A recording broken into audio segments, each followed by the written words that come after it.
Ok, on va pouvoir commencer. Et bonsoir tout le monde.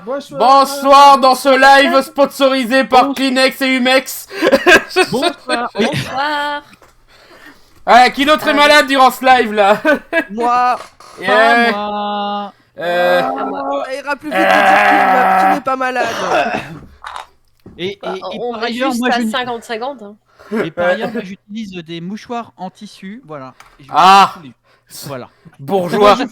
Moi je fais le pire truc, j'utilise du sopalin. Aïe, aïe, aïe, aïe. Ah, ça nique Ah, le Alors nez, oui, ça. voilà, ça c'est très inconfortable. C'est nul à chier le sopalin. Littéralement mon dernier paquet de mouchoirs, après il reste plus que le sopalin qui est derrière. Ouais. Bon, donc nous faisons un spécial comédie française parce que comme d'habitude, j'ai rassemblé en thématique les quelques films qu'on va proposer de critiquer. Il n'y a pas réellement de rapport au-delà du fait que c'est des comédies et que c'est français, voilà, donc cherchez pas plus. Voilà, tout le monde est malade, ouais, ça on confirme, ouais. Ça... Non, pas tout le monde. Alors. Non, Johan Non. et moi, ça va. Vous êtes malade pour d'autres raisons. Ah, Oui, on est malade c'est sur d'autres. malade. C'est le Nord Ouais. malade. Ouais. Ah, ouais, voilà, c'est le Nord. Ouais. Oui, le Nord est malade. Voilà. Pour vous dire, j'ai pas du tout avancé sur le montage du flop que j'espère finir la semaine prochaine là, parce que je suis tellement fatigué, je préfère jouer à Spider-Man 2 que bosser moi. Ah, t'as bien raison. Alors, je m'inscris en faux. Tout à l'heure, je t'ai spoté en train de jouer à Kingdom Hearts. Non, c'était pas Kingdom Hearts, c'était littéralement Spider-Man 2, non. C'est C'est à Spider-Man cause 2. de- à cause Pourquoi de- est-ce que C'est Discord, c'est à cause de Discord. Oui, parce que la notif, si tu regardes la notif, ça dit il y a 5 jours, c'était durant le live.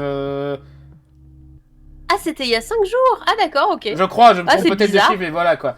Ton ferme-là sur Across the Spider-Verse est avancé. Pas des masses, parce qu'en fait, j'attends un petit peu l'événement autour de Beyond the Spider-Verse, et comme le film arrête pas d'être retardé, ça va pas être pour tout de suite quoi. Aïe, aïe, aïe.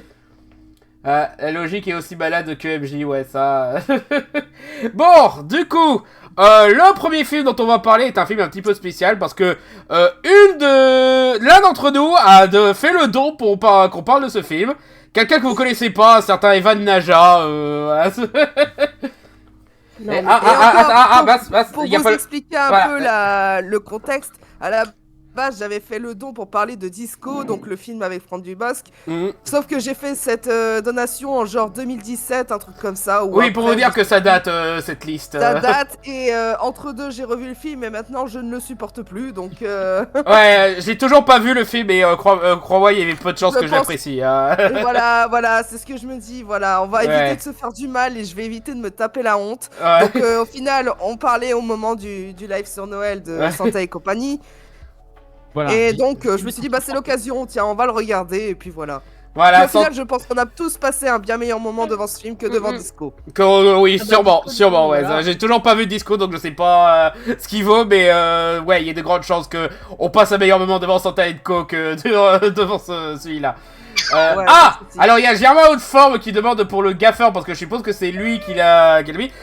Le film que tu as proposé est ultra rare, donc j'ai un petit peu du mal à trouver une bonne version, je l'ai pas encore regardé, donc je sais pas si je dois le mettre dans comédie française. Il y a d'autres comédies françaises que j'ai pas pu mettre dans le truc, donc t'en fais pas pour ça. Et de toute façon, je sais pas encore ce qu'il vaut le film. Je sais pas si je devrais le mettre dans un spécial daube ou dans une autre thématique, donc on verra. On verra quand on y sera. Mais voilà. En tout cas, Germain, ton don a bien été pris en compte, c'est bien dans la liste. Voilà, c'est Oui, juste, oui, c'est toujours là, t'en fais pas pour ça, donc Donc Bon. d'ici la fin d'année, on va en parler. sûrement, ouais. Donc, Sorcenerie, je te laisse faire le résumé de ce film d'Alain Chabat. Alors, elle est capturée par un bébé là. Aïe, aïe, aïe. Ah Il là est là. en train de lui manger les yeux. Normalement c'est les cuisses qu'on mange, pas les yeux. Voilà. Alors, ça va aller. Alors, Ouais. Santa et compagnie. Donc, Santa et compagnie, bah, c'est l'histoire du Père Noël qui est dans son atelier avec la Mère Noël. Et puis, tout va bien. Et puis, ça va être Noël. Alors, ça prépare les cadeaux dans l'atelier. Il y a plein de lutins qui préparent les cadeaux. Et là, bah, il y a un lutin, il prend un coup de chaud et il tombe malade. Et donc, du coup, bah, il s'effondre au sol. Bon, alors, c'est pas top, mais soit. Et le problème, c'est que les lutins, ils ont une espèce de... ils sont un peu grégaires ou je sais pas. Enfin, il y a un truc qui fait que s'il y en a un qui est malade qui tombe, tous les lutins ils tombent, mais comme un jeu de quilles, et ils tombent tous et puis ensuite ils sont tous au sol comme s'ils étaient morts. Et le Père Noël il est là, ah mince, mes lutins ils sont tombés donc ils peuvent pas bosser. C'est la première idée qui lui vient, que ces lutins sont tombés, qu'ils peuvent pas bosser. C'est pas oh mon dieu, mes lutins sont malades, ils sont peut-être morts, non au secours, il faut que je fasse quelque chose pour les mettre en sécurité et tout. Non, il les laisse comme ça dans l'atelier et puis il va voir la mère Noël, il fait ouais c'est la merde, les lutins ils sont tous en train de clamser par terre. Et elle est là, oh non, Noël est dans 3 ou 4 jours, je sais plus. Ils disent pas des jours, ils disent des portes. Alors, ils disent, va pas du tout. Ils disent 3 ou 4 portes parce que ils comptent avec les calendriers de l'Avent. Donc les portes des calendriers de l'Avent, voilà. C'est ça. Et donc du coup, ils cherchent dans des livres. Et puis là, ils trouvent que les lutins ils peuvent être guéris par un fruit qui contient beaucoup de vitamine C. Je sais plus le nom du fruit. C'est donc une prune en Australie, un truc comme ça. Une prune en Australie. Un truc qui n'existe plus, je suppose. Voilà. Ouais, les prunes, on s'en fout. Ils se disent qu'il faut de la vitamine C. Ok. Donc le Père Noël, il se dit qu'il va aller donc sur Terre, mais pour essayer d'aller chercher la vitamine C. Alors au début, il veut pas parce qu'il est là. Ouais, non, mais oui, j'y vais chaque année, mais je rencontre pas les gens. Moi, j'aime pas rencontrer les gens. Ça va pas du tout rencontrer les gens. Les gens limite lui font peur. Le Père Noël est très dans le parasocial en fait. Voilà, là, je comprends totalement que les gens lui fassent peur. Voilà, d'ailleurs, ça se confirme par la suite. Bref, mais finalement, à force d'insister, donc il attelle son traîneau, blablabla, avec ses rênes magiques, blablabla, et il s'envole, et puis il va, et puis il atterrit sur le Moulin Rouge parce qu'il voit le Moulin Rouge qui est tout lumineux. Il se dit que c'est un bon endroit pour. Voilà, c'est un petit peu un film à la Visiteur, donc il voit le Moulin Rouge et il s'imagine, oh tiens, un jouet. Voilà, donc du coup, il va dans une pharmacie et il demande 10 millions de vitamine C, de tubes de vitamine C. Et le pharmacien, il le regarde en mode what the fuck, mec. Et puis, du coup, il est pas content parce qu'on lui donne pas ses vitamines, donc ça fout la merde. Et puis, donc ça fout tellement la merde qu'ensuite il se bat avec le pharmacien. Je sais pas quoi, le pharmacien appelle les flics. C'est plutôt le pharmacien qui se bat. C'est plutôt le pharmacien qui se bat contre lui-même, hein, disons-le. Voilà, c'est le pharmacien saccage sa propre pharmacie en essayant d'attraper le Père Noël, c'est un truc comme ça. Donc du coup, le Père Noël, il se retrouve en garde à vue. Il est là, je veux mes vitamines, et puis il comprend rien du tout. Puis il y a un avocat qui arrive pour être son avocat commis d'office, et il est là, mais je suis le Père Noël, et l'avocat lui dit non, mais vous arrêtez de dire ça parce que là, ça paraît arranger votre cas. Vous avez qu'à dire que je sais plus ce qui lui sort comme excuse pourrie. Mais enfin bref, c'est pas grave. Ensuite, le Père Noël, du coup, il sort de prison parce que de toute façon, il peut sortir de prison comme il veut parce qu'il peut traverser les murs ou je sais pas quoi. Enfin, alors, il a pas besoin de passer par les portes. il a besoin d'une paire de dés pour faire un double dé et comme ça, il peut sortir de prison. Logique de Monopoly. Voilà, c'est ça. Il a besoin d'une paire de dés pour sortir de prison. Mais bref, logique de Monopoly. Donc, du coup, il sort de prison et puis, du coup, il va chez l'avocat. Et puis dans sa maison où il est avec ses enfants, et puis du coup il rencontre les enfants et il leur parle de leurs jouets qu'ils ont commandés pour Noël, et du coup l'avocat il voit que le Père Noël est dans sa maison, il est là, mais qu'est-ce que vous foutez là et tout, et puis il est pas content du tout. C'est normal, tu vois un mec que t'as vu 1 heure plus tard en garde à vue, ouais, tu vois un vieux clodo qui prétend être le Père Noël dans un appartement à Paris, tu te dis non c'est chelou là. Avec tes gosses tu te dis non c'est chelou, comment vous êtes entrés. Et puis donc du coup le Père Noël il va pour retourner vers son traîneau sur le toit, et le mec le poursuit, et là il tombe nez à nez avec les rennes, et là il commence à se dire ah qu'est-ce que c'est que ça. Et ensuite il se passe des choses, et ensuite il y a un des rennes qui vole, et là l'avocat il comprend que c'est vraiment le Père Noël, et il est là oh merde. Et donc ensuite il l'écoute vraiment, il comprend qu'il y a vraiment les lutins qui n'ont pas leur vitamine C, qui sont malades, et qu'il faut de la vitamine C. Donc avec sa femme il commence à essayer de commander 10 millions de vitamine C, ça coûte très cher, et donc il va se leur commander tout, il faut plusieurs jours pour ça. Et pendant ces plusieurs jours il se passe des tas de conneries parce que le Père Noël est toujours poursuivi par les flics, et il essaye comme ils essayent d'obtenir la vitamine plus tôt, donc ils font tourner bien. Enfin, il se passe des tas de trucs, c'est souvent assez drôle. Ouais, voilà, le coup des vitamines C, c'est juste une excuse pour que le Père Noël soit parmi les mortels à essayer de comprendre le monde et pas comprendre. Voilà, il comprend rien du tout, notamment à un moment dire donné... des trucs communistes. Aussi, voilà. Oui. Il croise un autre Père Noël, et puis il se passe des choses, enfin, il se passe des choses comme ça. Bref, et au bout d'un moment, ils ont les vitamines, et donc le Père Noël les met dans sa hotte, et là il y a le frère de l'avocat qui est un repris de justice qui voit la hotte du Père Noël et qui fait oh trop bien, parce que lui en fait il est magicien, enfin magicien avec des tours de magie quoi, entre grosses guillemets, pas de la vraie magie, en gros guillemets. Un magicien nul, hein. Faut le voilà, et il a réussi à décrocher un contrat pour faire l'animation pendant l'anniversaire d'une gamine de Bourges, donc il se dit chouette je vais prendre ça, et donc il vole la hotte du Père Noël. pour son spectacle. Et ensuite, le Père Noël, il se lève. Ma hotte, elle est où? Et il la cherche. Et lui, pendant ce temps, il est à son spectacle d'anniversaire. Et du coup, il rentre la gamine dans la hotte. Et ensuite, il n'arrive pas à la sortir. Donc, il s'enfuit avec la hotte. Et la maman, elle voit que sa gamine a été enlevée. Et ça lui plaît pas des masses. Et puis, c'est une Russe. Donc ensuite, t'as ouais, c'est des Russes. plein de berlines russes qui poursuivent le mec qui est avec la hotte du Père Noël. Ah oui, pendant le spectacle, quand il essaie de faire sortir la gamine, il fait sortir tous les cartons de vitamine C. Donc les cartons de vitamine C ne sont plus dans la hotte, c'est important pour plus tard. Ouais. Voilà. Et donc, c'est un peu la merde, donc il s'enfuit, il arrive à monter sur une péniche, le Père Noël arrive à comprendre où est sa hotte avec l'avocat, donc ensuite, le Père Noël, l'avocat, la femme de l'avocat et les enfants, ils montent sur le traîneau du Père Noël, ils poursuivent la péniche, ils atterrissent sur la péniche au moment où les flics vont arrêter le Père Noël, je crois, ou je sais plus. Ah oui, c'est ça. Non, le Père Noël a poursuivi le truc. Enfin bref, il y a tout un bloubi-boulga. Toujours est-il que le traîneau du Père Noël arrive sur la péniche pile au moment où les flics vont arrêter le Père Noël, sachant que le Père Noël est en train de les guider avec son smartphone en parlant aux rennes, en faisant aux rennes. C'est une scène assez drôle. Et là, les flics comprennent qu'ils ont vraiment affaire au vrai Père Noël. Donc du coup, ils sont là. Ah, ok, ça explique pourquoi il était creepy et pourquoi il savait avec quoi on jouait quand on était enfant et tout ça. Et ça explique bien les choses. Et il y a la madame de la péniche pour tous qui fait « Et sur votre gauche, le traîneau du Père Noël. » Genre en mode YOLO, c'est magnifique. Bon, elle est professionnelle, elle s'adapte au terrain. Voilà. Et que le Père Noël, il croit qu'il y a sa vitamine C dans la hotte. Et du coup, il rentre chez lui. Alors, je sais plus si les enfants font pas... Si, les enfants visitent le... Ils l'accompagnent, ouais. Ils envoient leur lettre au Père Noël un peu plus tôt avec un cachet de vitamine C scotché dessus parce que ces lutins sont malades, en disant que tout ce qu'ils veulent, c'est que les lutins guérissent ou un truc comme ça.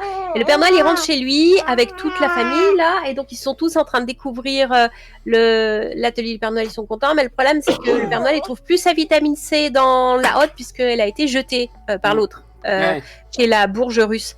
Donc c'est très terrible, mais heureusement il y a la lettre des enfants avec le comprimé de vitamine C, et de la même manière que tous les lutins sont tombés quand il y en a eu un qui était malade, et quand on en soigne un, tous les lutins se réveillent et sont de nouveau en bonne santé, et du coup ils peuvent faire les cadeaux, les enfants peuvent voir les cadeaux se faire, ils sont trop heureux, et voilà, c'est la fin du film. Voilà. On coupe le moment où le Père Noël il pique une crise. Attends, j'aurais pu m'épargner toutes ces conneries juste en prenant un seul tube. Ouais. J'aurais pu juste aller prendre un truc, rentrer et boum, ça aurait été bon quoi. Merde. Avant de commencer de parler du film, j'ai une question à poser à Evan. Puisque c'est quand même un peu de ma faute si tu as choisi de prendre ce film plutôt que celui de départ. Est-ce que ça va tu es satisfait de l'échange? Il va y avoir d'autres codes ici. Alors, juste avant que tu continues, faudrait que voilà. Oui, faut couper un petit peu le son de Chloé là. C'est bon? Ouais, oui, c'est bon, j'ai mis une tête. Ah ok, bon ça ira. En fait, il a jeté sa tétine par terre, elle est hors de portée. Oh, je coupe mon son là. Ça va. Ouais, bon, désolé. Désolé pour les cris de bébé les gens. Donc Evan, tu peux reprendre du coup. Ouais, je disais, franchement, on a grave gagné au change, hein, sincèrement. Oui, sûrement, ouais. Déjà parce que c'est un film d'Alain Chabat, ouais, c'est... Ouais. Il fait rarement des mauvais films. Je pense que le seul ratage de sa carrière, c'est et encore... Et encore, on peut en débattre. Ouais, je sais que pour beaucoup il est culte et tout, mais moi j'ai du mal. Autant certains trucs isolés, ouais, c'est un petit peu rigolo, mais le film dans son ensemble, j'ai du mal. Mais par contre, Santa et compagnie, justement, ils ont trouvé un meilleur équilibre entre la partie sketch, hein, parce que disons-le, c'est un petit peu comme ça que fonctionne Alain Chabat, quoi. Il fait une série de sketchs qui s'enchaînent, et le propos général, voilà, parce que voilà, justement, le côté sketch, ça va avec le fait que c'est le Père Noël qui subit un quotidien parisien pour justement réapprendre des valeurs plus simples et tout, pour mieux comprendre ce qu'il représente pour les gens normaux, comme ses petites familles et tout. Et le plus important, vas-y. Non, vas-y, enchaîne. Et le plus important pour apprendre le capitalisme. Exactement. Oui, parce que le capitalisme. Parce que forcément, le Père Noël, voilà, il arrête pas de fabriquer les jouets pour les donner gratuitement. Donc forcément, dès qu'il arrive et qu'on lui explique, voilà, pour obtenir des vitamines, il faut de l'argent. C'est quoi l'argent? Alors les parents, bien sûr, ils sont un petit peu paumés. Ils essayent de lui expliquer comment marche l'argent au mieux, voilà. moi j'aurais pris l'exemple du Monopoly parce que clairement il sait ce que c'est le Monopoly, Non. mais voilà quoi. Non, c'est ça qui est drôle. C'est ça qui est drôle. C'est que il y a une scène qui dure bien 5 minutes où il essaie de lui expliquer le principe du capitalisme, de comment fonctionne l'argent. Et à la fin, il fait bon, on se fait un Monopoly. Ah non, pas Monopoly, j'ai toujours été nul au Monopoly. Oui. Si tu comprends pas le principe du capitalisme, effectivement, le Monopoly, tu vas avoir du mal. Non mais c'est ça et la blague c'est que Monopoly c'est un jeu qui a été construit pour être chiant Oui. et impossible à finir. À la base, le Monopoly est effectivement un jeu anticapitaliste. Exactement, c'est pour ça qu'il est récupéré. aussi chiant. C'est pour montrer à quel point le capitalisme c'est chiant, mais malheureusement c'est devenu un petit peu tout les... Ça fait penser, j'ai vu dernièrement un film, je pense qu'on en parlera dans le prochain live, parce que c'est pas une daube, mais ça compte comme un film de 2024, Hérétique. C'est un thriller sur sur Hugh Grant qui kidnappe des mormons et qui les force à écouter son discours athéiste pendant tout le long, et il compare les religions à des versions de Monopoly justement. Où il explique que voilà, le judaïsme c'est l'ancienne version par la féministe qui voulait démontrer que le capitalisme c'est de la merde. La chrétienté c'est la version un peu qu'on connaît tous, un peu plus vendable et tout. Et les autres religions et tout, que ce soit les mormons, les musulmans et tout, bah c'est les versions un peu plus loufoques, genre le Monopoly spécial Pokémon ou c'est des trucs comme ça quoi. Même ma ville ça a fait sa version de Monopoly. Bah oui, Monopoly c'est devenu un truc tellement copié et recopié sur un petit peu tout et n'importe quoi que forcément... Voilà, on va C'est faire... le jeu le plus reskiné du monde. Voilà, d'ailleurs dans le chat je vois qu'il y a quelqu'un qui avait remarqué un autre truc qui nous a bien fait délirer parce qu'on a dû faire pause. Il y a un moment où la mère de famille en a marre de toutes ces conneries et veut absolument passer une soirée avec son mari, voilà, sans penser aux gosses, sans penser au Père Noël, sans penser aux responsabilités de la maison et tout.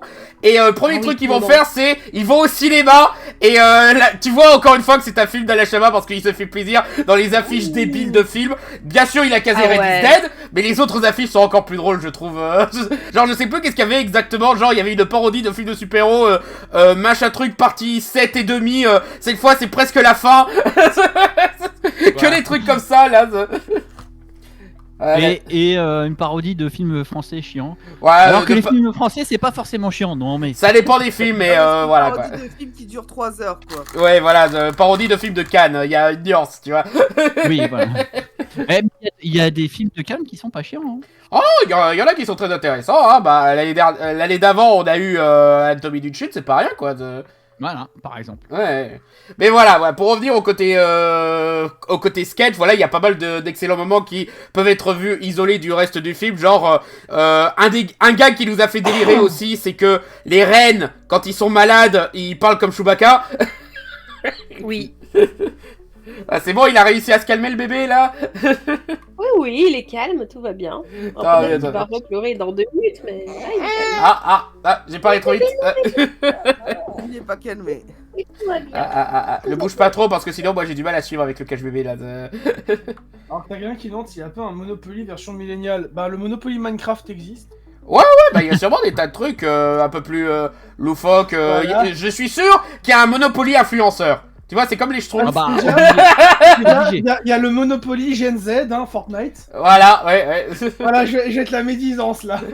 On va parler que de versions débiles de Monopoly à partir de maintenant, là, tu vois. Nous, on a un Monopoly Game of En même Thrones. temps, on n'a pas grand chose de plus à dire du film. Il est drôle. Il est beau. Oui, c'est un Ouais, très il est beau sympa. film, ouais. Il est Pour le coup, Ouais, c'est un ouais. beau film.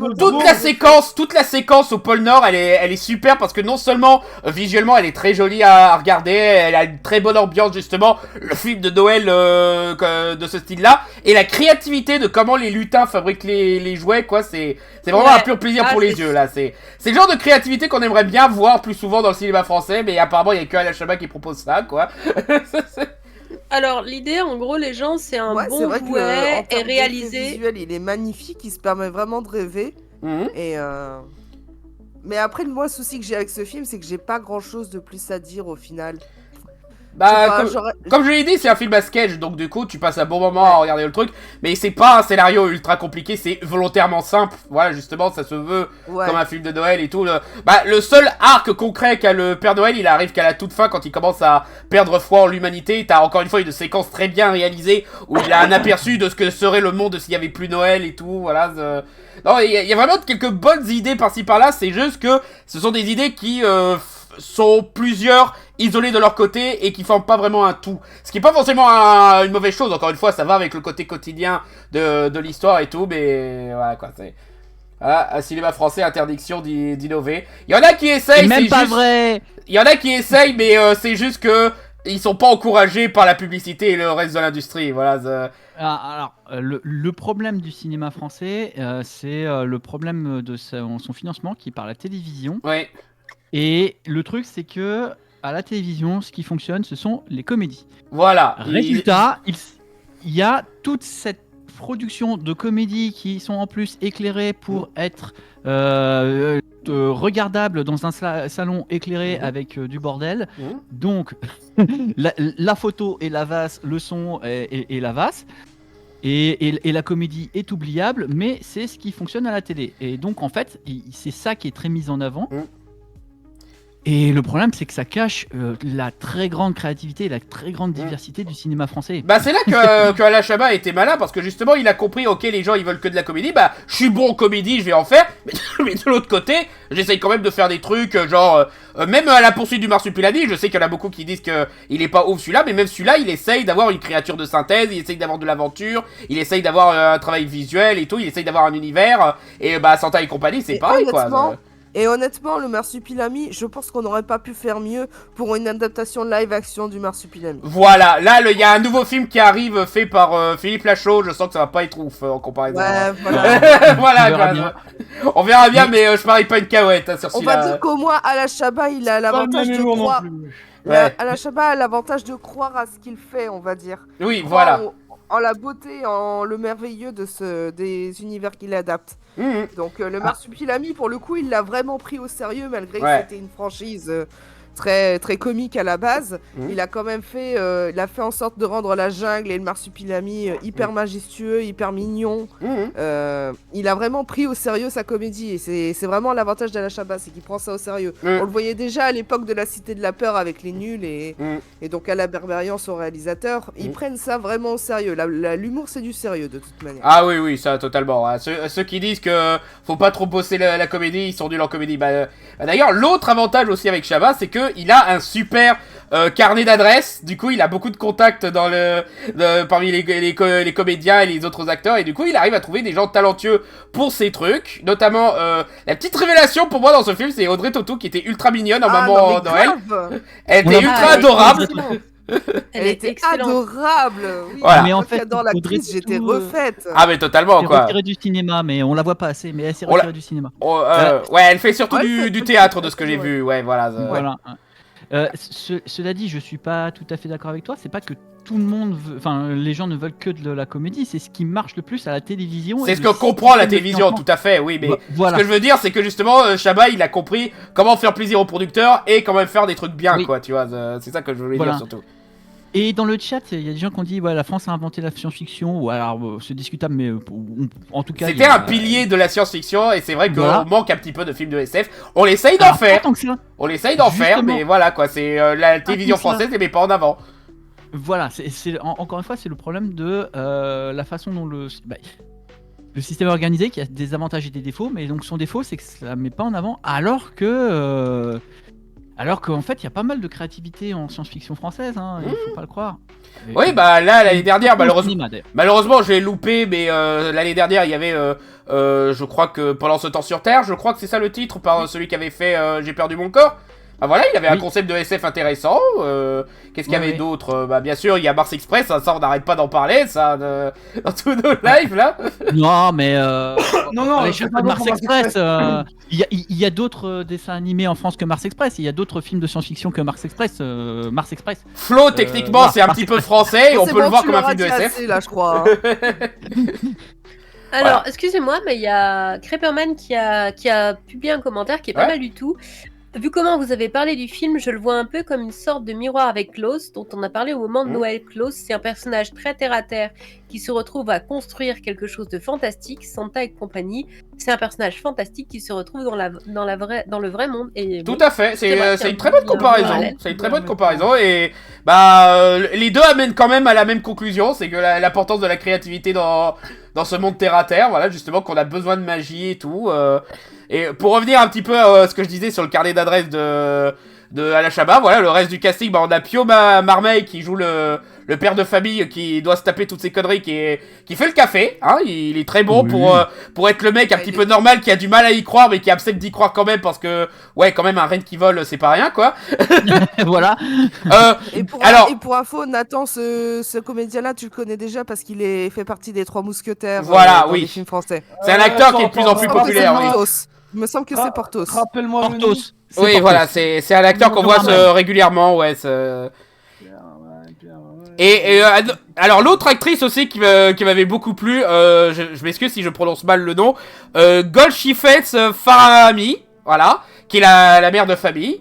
Et qui, elle aussi, elle se débrouille très bien, voilà, pour une actrice pas trop connue, voilà, elle arrive à bien vendre la mère de famille qui a 4000 problèmes à gérer, qui au bout d'un moment a du craquage, donc c'est un des personnages les plus attachants du film en plus, donc ouais, mais même, il s'est permis aussi de faire pas mal de caméos par-ci par-là, il a casé Jean-Pierre Bacri, Patrick Timsit, bien sûr. Bacri, ça fait plaisir de le revoir. Hein, oui, surtout que c'est peut-être pas de ses derniers films, mais c'était pas loin avant qu'il nous ait quittés.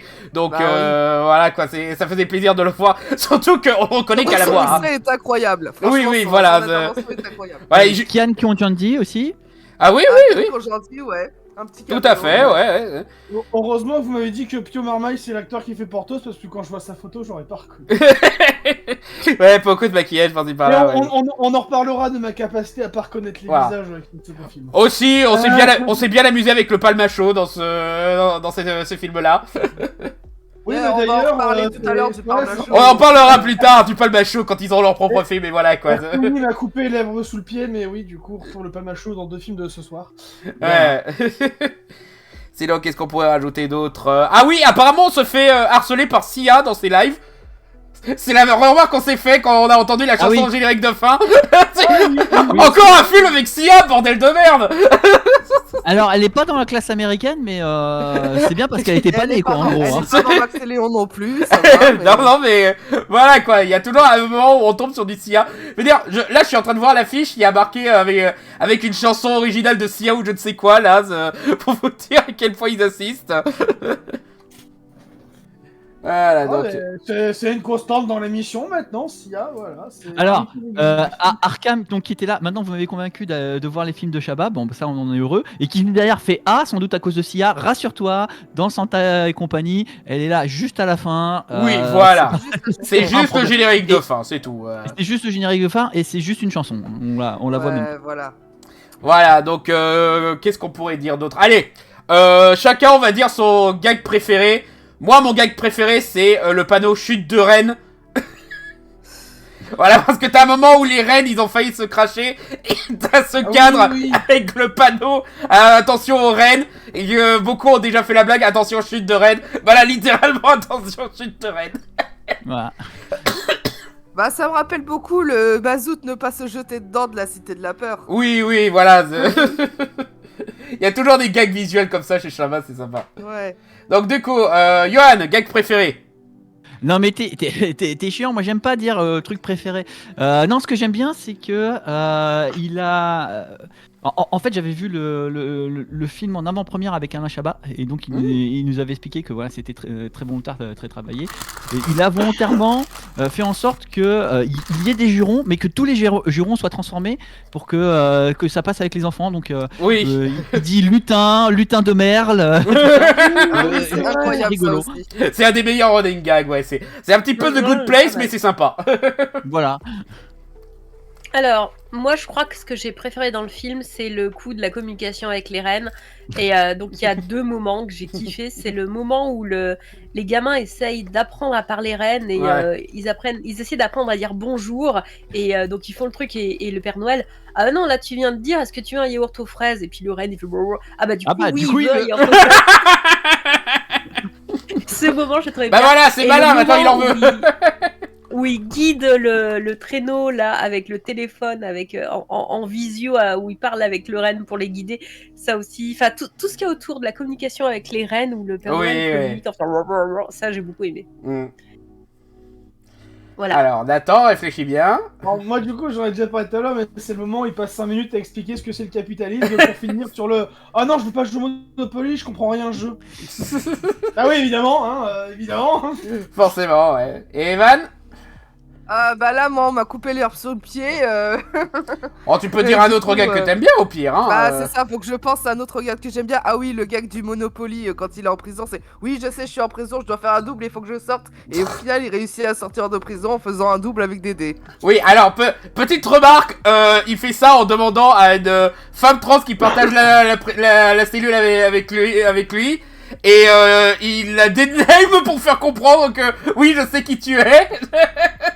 C'est un petit pas peu cool, limite. c'est pas c'est cool. gênant. C'est un petit peu limite, mais bon, C'est limite. Ah, c'est je- gênant. je pense que si on lui expliquait là maintenant, il serait genre ah oui, bon, voilà, c'est comme à l'époque des nuls où je faisais des blagues homophobes. Ouais, pardon. Ouais, c'est ça. Voilà quoi. Ce moment C'est est les- gênant. Ce moment est clairement C'est le gênant. problème avec les personnes vieillissantes, on va dire. Ouais, voilà. Ouais, ça- voilà. Rapidement dépassées. Voilà, je pense que si on lui explique, il comprendrait le problème et voilà quoi. Ouais, je suis sûr.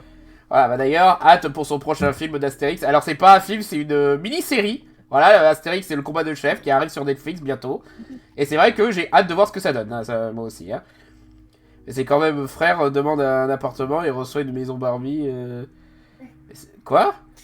Et c'est quand le frère demande un appartement. Ah oui, quand le frère oui, demande ça y est, un je appartement, resitue. Oh oui, je vais lui mettre une maison Oui, oui. Barbie, oui. Oui, voilà, t'avais un petit peu mal expliqué, mais ouais, voilà, ils essayent de lui demander des trucs comme s'il était le génie d'Aladin, mais non, moi je marche pas comme ça, je suis un fabricant de jouets en fait. Voilà. Donc voilà, c'est un beau petit film de Noël à voir en famille, qui est toujours Ouais, sympa à voir des franchement, années après, ouais, voilà. Moi, franchement, je leur montrerai à ma famille ou à des gosses. Hein, franchement, Oui, moi, ça- tu vois, c'est le genre de ça film, je regarde verrais bien. bien devenir une tradition de Noël, genre on se le voit tous les ans et tout, ouais. Ah ouais, grave. Voilà, surtout que le côté sketch, justement, ça aide bien à le revoir et revoir, justement, pour revoir les meilleurs trucs, ouais, donc ouais. Bon, bah, si du coup on a plus grand chose à dire sur ce film, on va passer au film suivant. Du coup, je vais lancer une petite page de pub. Voilà, attendez que ça charge. Et je lance tout de suite. À tout de suite. Voilà, et je tout de commence suite. à changer les trucs. Voilà, donc. En attendant, je réponds à Arkham B, le film de Chabat que je vous recommanderais. Bah tous, matez-les tous. J'hésiterais pour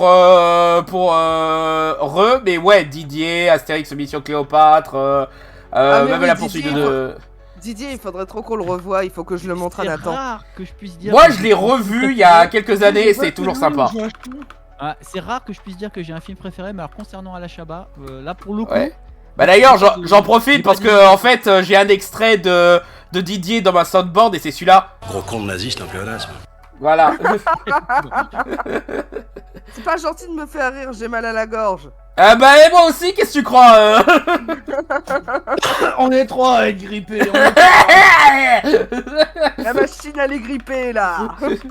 Nous rappelons que ce live est sponsorisé par Kleenex et Umex. Pourquoi ils finissent tous par ex? Voilà, donc du coup... Partout ce qui finit par ex sauf du Rex. Oh. T'imites bien le ronflement d'Ocarina of Time. Alors- je me souviens plus de ça. Alors pour le casting, j'ai un petit peu hésité, mais je pense que je vais plutôt mettre les voix françaises. Ouais, mais plutôt les voix françaises. Voilà. Du coup, Arkham n'a pas entendu notre réponse sur les films d'Alain Chabat. Bah tu peux lui redire.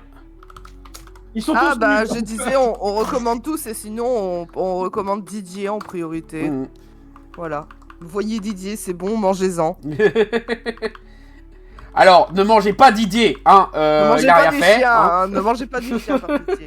C'est pas dans ce film-là qu'il y a un truc genre on ne sent pas le cul. Si, ou- c'est Si, totalement si, ça. ça vient de là. D'accord, ouais, ça reste cohérent. hein. Voilà, justement, il y a... On ne mange il y a- pas le chien, on ne sent pas le cul. Bah oui, parce que comme c'était un chien il y a encore quelques temps, voilà, il a encore ses réflexes de chien, et justement, un de ses réflexes, c'est de renifler le cul de tous ceux qu'il croise, là. Donc, il l'emmène faire des courses, et il ressort du magasin en mode « Mais Didier, tu peux pas faire ça, comme ça, sentir le cul et tout, faut faire ça qu'avec les seuls gens qu'on connaît, à la limite. On ne sent pas le cul qu'on connaît pas. Ensuite... Elle, on la connaît, la boulangère, mais... Oui, voilà. Plus pour sentir le cul. Voilà, c'est un truc On qui ne revient sent pas le plusieurs cul fois. des fils, sauf si elle te le demande. Mais là, Voilà. tu vas avec elle. Et après, t'as une discussion entre eux, voilà, à la maison, tranquille. Et tout d'un coup, il dit, qu'est-ce que je disais, Ouais, moi le mec non Oui, plus. les mecs non plus, exactement. Il met comme ça, sans transition. Ouais, les mecs non plus. Personne. Voilà, donc je pense qu'on a tout bon. Je pense que la pub est passée. Il y a juste Johan qui a disparu. Mais je pense que, Chloé, tu peux commencer le résumé de Sorte Nouille pour ce film Bon qui est la courage. classe américaine. Ça va bien se passer. Ok, les gens. Alors, la classe américaine. Donc, en fait, c'est pas tout à fait un film, c'est un détournement de plusieurs films. Pour fêter les 60 ans des studios, je sais plus. Les 60 Oui, ans, alors, quoi, déjà, l'histoire, c'est que Warner voulait un truc pour fêter les 100 ans du cinéma et les 60 ans de la Warner. Et Voilà, du coup, c'est il y a les gens de Canal+, et Michel Azarissius et son équipe, qui étaient genre, si vous voulez, on peut faire un truc avec tous vos films, donc ok. Voilà. On vous donne tous les droits d'utilisation d'images de tous nos films de la Warner. Et ils ont fait Voilà. ce truc. Et ils ont ont fait envoyé ce ça. Ils ont envoyé ça à Warner. Et ils étaient un petit peu en mode, bah attends, j'en profite parce qu'il est dans ce film en plus. Pas mal, non? C'est français. Oui. Voilà. Et là, ils sont genre. Alors, en fait, d'après Michel Azarissius, Warner France leur a même dit bon, alors, comme on vous avait donné le droit, on vous laisse faire une diffusion, mais une seule, après, on veut plus en entendre parler. Ouais, voilà. Voilà. Ouais, parce Donc, que ce truc, c'est un truc ce truc est donc typiquement devenu français, donc forcément, les Américains de Warner étaient genre. What the fuck What? is this piece of shit? c'est ça. Et donc, le film elle commence sur un bateau dirigé par George Abitbol, l'homme le plus classe du monde. Mm. Et donc, il y a un autre mec qui arrive et qui défie George Abitbol sur la classe, sur un combat de classe, sur ses fringues, etc. Et George Abitbol gagne.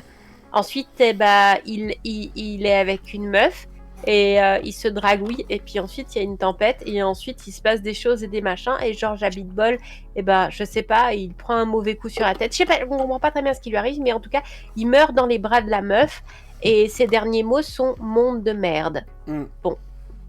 Donc ensuite, tout le monde est triste parce que George Abitbol est mort.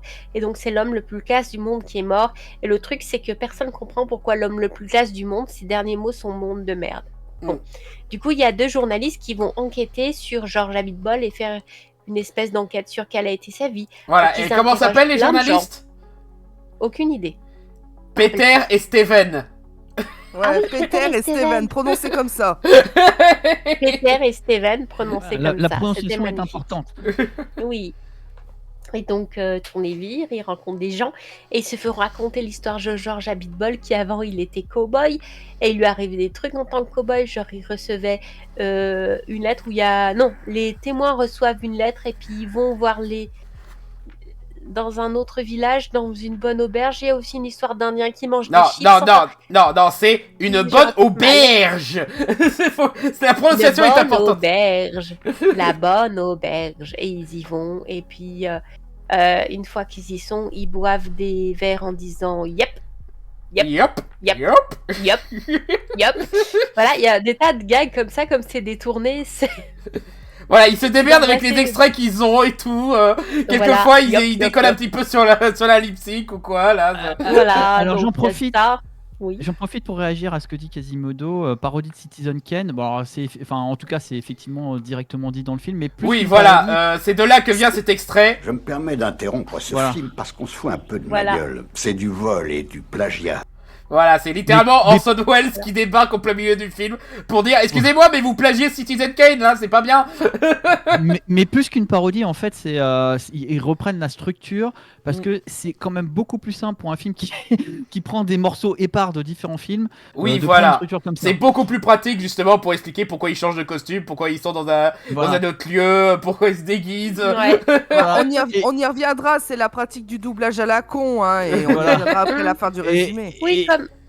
Bon, Ouais, ils bref. mettent ensemble des films avec les mêmes acteurs, donc ça donne des trucs où ils changent complètement de lieu, ils changent d'époque, ils changent de tout et tout, donc ils se déguisent, ça donne des trucs, c'est complètement loufoque, mais ça fonctionne assez bien. Mhm. Donc qu'est-ce qui se passe avec George Abitbol? Donc ils font des recherches sur sa vie, découvrent des tas de choses, tout ce qu'il a fait de sa vie. Donc, à un moment donné, il va chez des Indiens pour manger des chips et puis il se barre. Non, c'est pas Georges, c'est un témoin qui va chez des Indiens. Oui, voilà. Et l'Indien lui explique que Georges est un fasciste de merde. Et effectivement, il y a quand même pas mal de moments où Georges semble effectivement être un fasciste de merde. Alors que moi, avéré. je suis un vrai démocrate. Voilà. Bref, il y a la vie de George Abitbol, donc ils progressent dans leur truc, et puis à force d'interroger des gens, au bout d'un moment, ils découvrent que George Abitbol est toujours en vie. Bon. Et donc du coup, qu'ils vont pouvoir lui demander directement pourquoi il a dit monde de merde. Et donc ensuite, ils arrivent à la fin du truc, ils arrivent à lui demander pourquoi est-ce qu'il a dit monde de merde, et il fait une réponse du genre, bah en fait, parfois la vie fait chier, voilà, c'est juste pour ça que j'ai dit ça, c'est un truc comme ça. Et c'est à peu près là que c'est la fin du film. Purée, c'est tellement dur à raconter ce truc. Ah, je suis désolée. C'est tout le truc parce C'est que un peu l'échec. Parce que encore t'as oublié Voilà. pas mal de sous-scénarios, comme par exemple le sous-scénario ultra important de Peter et Steven qui vont au McDo et du coup Steven se retrouve avec la chiasse et il bouche les toilettes. Je ouais, il y a suis ce presque scénario-là. sûr qu'on dit une wish, Lorraine. Oui, Lorette. Enfin, oui, Voilà, il y a des tas de sous-scénarios comme ça, des tas de... En fait, c'est très très anecdotique. T'as anecdote avec les flashbacks dans tous les sens. Et à la sortie, du coup, c'est super difficile à résumer en Alors, fait. je vous interromps 2 secondes. Pour ceux qui Bref. veulent voir le film, il faut savoir qu'il est sur YouTube. Je vous ai mis le lien. Voilà, oui, parce que le truc Oui. avec ce film, c'est qu'il est pas vraiment distribué officiellement par un truc comme Canal+ ou Warner Bros. Parce que c'est un truc qui a été diffusé une seule fois et du coup, voilà, les gens ils se retrouvent avec certaines copies de façon un petit peu Voilà. pirate et le mettre là où ils peuvent. Sur YouTube, Alors. il s'avère que ça passe. Alors, c'est pire que ça. Donc, d'après Missy Hazanavicius, ils ont dit vous le diffusez une fois et on veut plus en entendre parler. Et Ouais. alors, anecdote dont on se fout, il se trouve que le soir où ils l'ont diffusé, pour une fois, j'étais devant la télé et je l'ai vu sans savoir sur quoi je tombais. Et donc, en fait, effectivement, les versions qu'on retrouve maintenant sont des gens qui l'ont enregistré Oui. et qui l'ont diffusé. Je crois qu'il y a même des équipes qui ont essayé de remasteriser et qui ont essayé de recouper plusieurs versions pour avoir telle partie où le son déconne pas ou un truc comme ça et tout. Parce que la version qu'on avait vue, il y avait carrément marqué dessus 99%, je sais pas ce qu'il veut dire. Est-ce que ça veut dire qu'ils l'ont restauré à 99% mais il y a 1% qu'on a paumé quelque part ou quoi je sais pas, voilà. Ah, Le truc, en fait, a failli devenir un Lost Media, mais... Ah ouais, mais heureusement, grâce à Internet, faut dire, Internet a vite conquis le territoire des détournements de ce genre-là, parce que, faut savoir déjà, ce film fait partie d'une trilogie, techniquement. Une trilogie qui comprend Derrick contre Superman, qui est un moyen-métrage qu'ils avaient fait avant, et un autre moyen-métrage que je crois qu'ils ont fait après, qui s'appelle Ça détourne, où l'équipe de Michel Hazanavicius et tout avait fait un truc avec l'équipe de sa cartoon. Alors, il me semble que c'était avant parce que je me rappelle l'avoir vu. Je suis plus très sûr. Il y a des chances qu'ils le diffusent un peu plus souvent, sa cartoon, ça détourne. Oui, parce que là, ils avaient le droit. En fait, toute l'émission Sa Cartoon était basée sur. Voilà, du détournement, puisque en fait, il n'y avait pas de présentateur. Ils prenaient des extraits de Il y avait des films, présentateurs à une dessins époque, animés. mais c'est vrai que souvent ils aimaient bien faire la blague de ah tiens, on a toujours les contacts des gens qui font les voix des Looney Tunes, on a des extraits de Looney Tunes, on va s'en servir Hop là. pour faire des présentations rigolotes. C'est vrai, c'est un truc qui est resté Décode pas mal Bunny. longtemps. Décode pas Bunny. Tu as raison, Quasimodo World. Voilà. Décode pas Bunny. Ah, possible Et que je ce me soit un des autres titres, ouais, parce que moi je me souviens que Et ça je s'appelait me Ça sou- détourne. non, je me souviens de Décode pas Bunny. J'ai été élevé sans télé, je connais ce truc. Ouais. C'est étonnant. Alors moi il y a un truc bien spécifique, je me souviens où c'était la première de Batman Beyond à l'époque sur Canal+, ils appelaient ça Batman 2000, tu vois. Et c'était présenté par Bugs et Daffy qui commentaient sur des éléments scénaristiques du truc, genre oh mon dieu, dans cette série Bruce Wayne est vieux et tout. Donc c'était un petit peu spécial, mais pourquoi pas. Hein. Mais peut-être que certains connaissent F3X où ils ont essayé de Oui, faire oui, pareil mais avec ouais. les trucs de super-héros. Voilà, avec Euh, Guy Perrault sur Bugs Bunny et Patrick, ouais, voilà. Et donc oui, donc cette histoire là de plagiat de Citizen Kane, donc en réalité c'est pas du tout un plagiat parce que l'enjeu est pas du tout le même. Et puis Mais, c'est un petit peu la blague, c'est plus une parodie qu'autre chose, voilà. Non, mais en fait c'est même pas une parodie parce que en réalité, bon effectivement Citizen Kane c'est probablement le premier film à autant se baser sur des flashbacks et des retours en arrière. Mhm. Mais bon, après, le système a été repris. C'est surtout que ils se sont vite rendu compte que en fait, pour faire un long métrage, enfin quasi long métrage, c'était quand même beaucoup plus simple vu que ça allait partir dans tous les sens de le structurer comme ça. Et quitte à le structurer comme ça, ils ont fait bon bah Voilà, on va jusqu'au bout. Parce que disons-le, l'objectif principal de ce film, à la base, c'était de faire un film qui réunissait tous les grands acteurs d'Hollywood, quoi. Voilà. Justement, c'est le crossover ultime entre John Wayne, Dustin Hoffman, Robert Redford, Paul Newman, James Stewart, Orson Welles, Dean Martin et tout, Henry Fonda, Frank Sinatra, et même Elvis Presley est dans ce film. Voilà, il est là juste pour faire une blague sur Elvis Presley. Et sachant qu'en plus ils avaient ils avaient accès à des séquences avec Orson Welles, d'autant plus que cette séquence c'est pas n'importe quoi, parce que cette séquence en fait en vrai dans le vrai film c'est Orson Welles qui débarque au plein milieu du film pour l'arrêter. Oui voilà, oui, c'était je sais plus c'était quoi le film, mais ouais c'était un film sur la Révolution française et John Wayne commençait qu'est-ce que je dis moi, Orson Welles. Il commençait le film en faisant une présentation un petit peu comme il faisait un petit peu dans ses films de l'époque où il te plante le décor et il te dit nous allons vous raconter dans ce film l'histoire de ces révolutionnaires et tout, et il finit cette séquence en disant c'est un film qui raconte cette histoire et je suis pas dedans. Cut, titre du film, générique. Voilà. Et donc, il revient à la toute fin où il commence à retrouver une trace d'un papier qui allait révéler un lourd secret. Et c'est là qu'il se fait tuer par un Donald Sutherland déguisé en mafieux. Voilà. Oui, pour ceux qui le savaient pas, le mec qui bute Orson Welles dans ce passage-là, c'est Donald Sutherland, voilà, le méchant des films Hunger Games, acteur que vous avez vu dans un tas d'autres films comme Space Cowboy ou je sais pas moi, Buffy tueuse de vampires, c'est le seul exemple qui me vient. L'invasion des profanateurs, c'est un peu plus classe. Et voilà, et donc en voyant cette séquence, ils se sont dit bah non, on est obligé de la prendre. Donc pour le coup, voilà. c'est pas de modifier quoi. Voilà, et du coup, ils s'amusent à faire tous les gags qui sont possibles avec tous les extraits qu'ils ont fait. Un de nos gags préférés, c'est le gag de Paul Newman ne sait pas conduire. Oui, c'est excellent ça. Voilà, c'est. Faut quand même qu'on remercie Quasimodo parce qu'il a retrouvé le titre du film. Oui, Start the Revolution Without Me, c'est tout à fait ça. Oui, voilà. C'est exactement ce film-là, ouais. Et c'est simple, les scènes qu'on voit dans la classe américaine, c'est le tout début, la toute fin du film. Voilà, je le sais parce que j'ai vérifié. Oui. Alors, je tiens à rebondir sur un commentaire.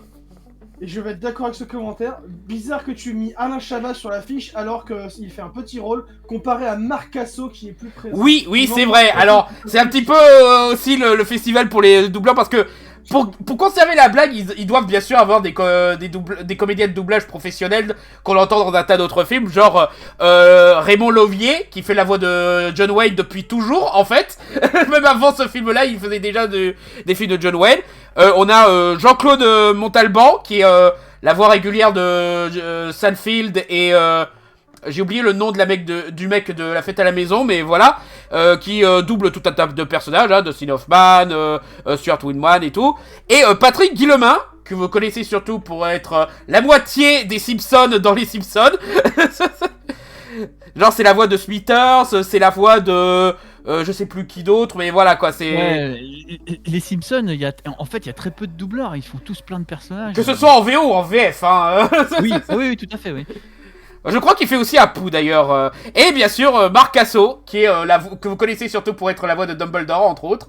Et qui en effet fait aussi un grand paquet de personnages, ouais. Il fait notamment Hiro dans Avatar. Donc tous ceux qui ont grandi. Ah oui, maintenant que tu le dis, ouais, c'est vrai. Pour ceux qui ont joué au jeu vidéo The Elder Scrolls Online, il joue le prophète, qui est un des premiers personnages qu'on croise dans le jeu. Il fait beaucoup de rôles de vieux, vieux sage.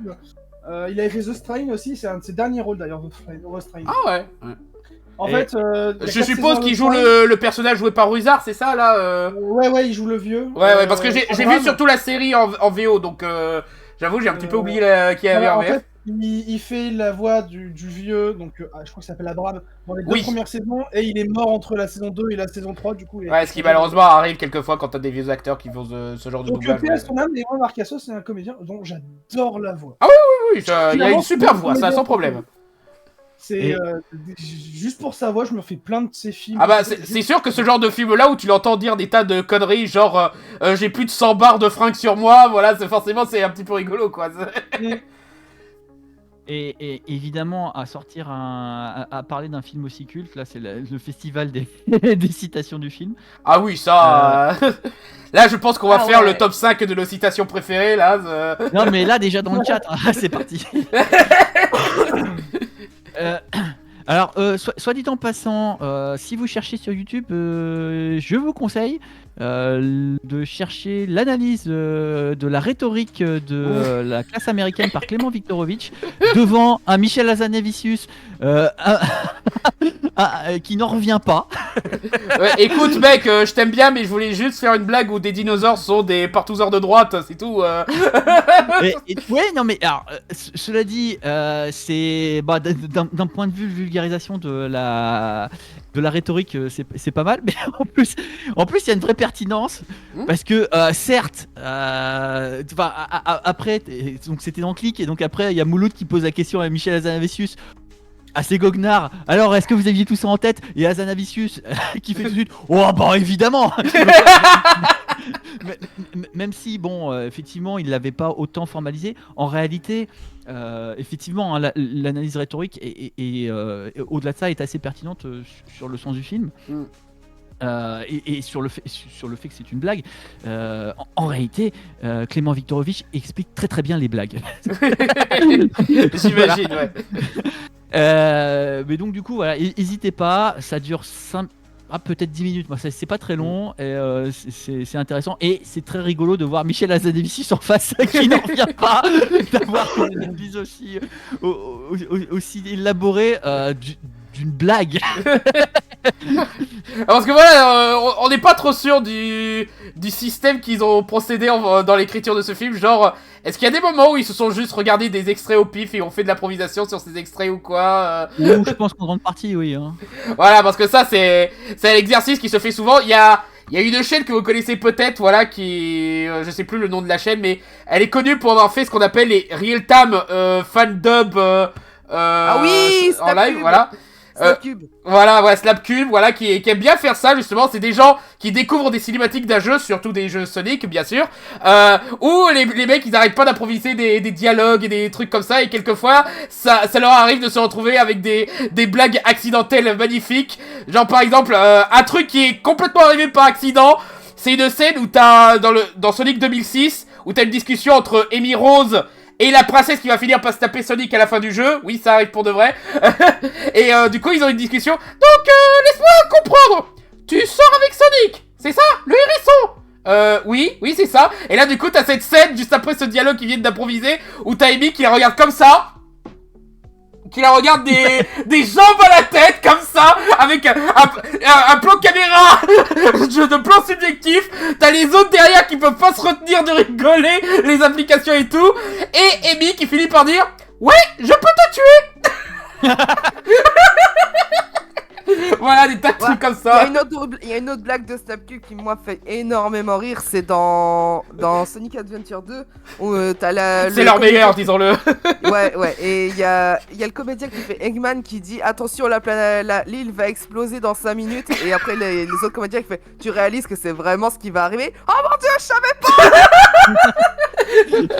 Genre, encore une fois, c'est la première fois qu'il regarde ces trucs, donc forcément le mec il est genre putain, tu dis ça pour déconner. Non.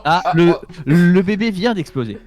Pas français, mais Eggman qui dit qu'il va pisser sur la lune restaurant. Ah bah ça, c'est le truc qui est resté culte dans cette vidéo là, mais voilà quoi, le fait que Internet est tombé amoureux de le grand détournement, c'est tout simplement parce que Internet est friand de ce genre de détournement et d'exercices de comique, voilà quoi. Je voulais y venir parce que Evan et Nathan ne le connaissaient pas, enfin je l'avais pas vu en entier. Moi j'ai jamais vu. On connaissait pas, à part les mêmes, on va dire. Voilà. Mais on avait Ouais, vous avez vu quelques extraits isolés, mais vous l'avez jamais vu d'une traite, quoi, voilà. Et donc, eux, on trouvait le film pas très rythmé. Et en fait, le truc, c'est que, effectivement, ces détournements sont arrivés alors que dans le monde professionnel débarquait le montage numérique non linéaire, mais c'était pas encore accessible au grand public. Ouais. Et donc en fait il est arrivé à ce moment un peu bizarre et bon alors Internet en fait date de 1972 ouais. au moins, Mais c'était juste au début de l'ouverture au grand public, avant l'explosion des années 2000. Donc en fait, ce film est arrivé juste avant les délires dont sont devenus très friands Internet, Oui. qui sont donc les détournements. C'est donc, sûr, ça c'est donne- moins rythmé qu'un Modinor, par exemple, que lui, il arrive pas à se voilà. casser et tout, Mais il met des parce qu'en musiques. fait, Parce qu'en fait, c'est l'un des premiers exemples de cette forme-là, qui est Exactement, donc ouais. spécifique, dont Internet s'est énormément emparé. Mhm. Et voilà. Et donc en fait, c'est finalement quelque part, c'est un peu comme regarder les premiers films Oui, voilà, c'est le en rythme noir et blanc. de- Tu fais ah ouais, mais bon, c'est un peu mou tout ça. Oui, mais en même temps, ils étaient en train d'inventer. C'est le rythme de l'époque qui veut ça, mais aussi, ce que je rajouterais, c'est que s'ils avaient fait un truc plus rythmé, ils auraient gâché le truc qui fait que ces dialogues fonctionnent, c'est que il faut créer la sensation qu'ils sont vraiment dans un vrai film. Donc il faut Oui. que ce film ait le rythme de l'époque, il faut que ces scènes soient rythmées au sens où ils étaient censés être rythmés et tout, voilà. Il faut absolument que les acteurs restent tout le long avec ces longs espaces, avec ces petits bruitages gênants et tout. Et c'est justement ça qui fonctionne si bien, c'est que justement, tu pourrais croire que c'est un vrai film si tu savais pas que c'était un remontage, si tu savais pas qu'ils ont pris différents extraits d'un petit peu partout et que c'est juste des gens qui refont des dialogues en VF, quoi. Voilà, faut garder cette illusion là pour que la blague fonctionne mieux. Après, oui, c'est pas forcément accessible à tout le monde. On peut facilement se faire chier si on le regarde d'une traite. C'est pour ça que le film il marche beaucoup mieux sur internet avec les sketchs isolés, quoi. Il y a des vidéos de best-of, il y a des vidéos où t'as juste un sketch en particulier et voilà, quoi, ça suffit amplement aux gens, quoi. Et après, Tout ça pour on dire- voit aussi... Ouais, vas-y. Tout ça pour dire, c'est un film d'1h10 ressenti 3h. Voilà. Et- Quasimodo pose un point là dans les commentaires. Parmi les défauts du film, il y a aussi les blagues homophobes. Oui. Alors, Ouais, parce que un le petit film, peu, Ça a mal vieilli. un petit peu, mais je pense que la vraie blague, c'est surtout que les mecs sont inconfortables avec leur masculinité plus que ils sont gays, tu vois. Je pense que c'est surtout ça le vrai sens de la blague, parce que depuis le temps, on sait maintenant que Michel Azéisus, il est un peu plus ouvert sur la question, et si tu regardes bien, le ressort comique, c'est surtout le personnage de cowboy qui s'énerve chaque fois qu'on ose le mentionner. Il faut même pas qu'on lui dise qu'il est gentil, parce que sinon il va croire que c'est une remarque homophobe, quoi.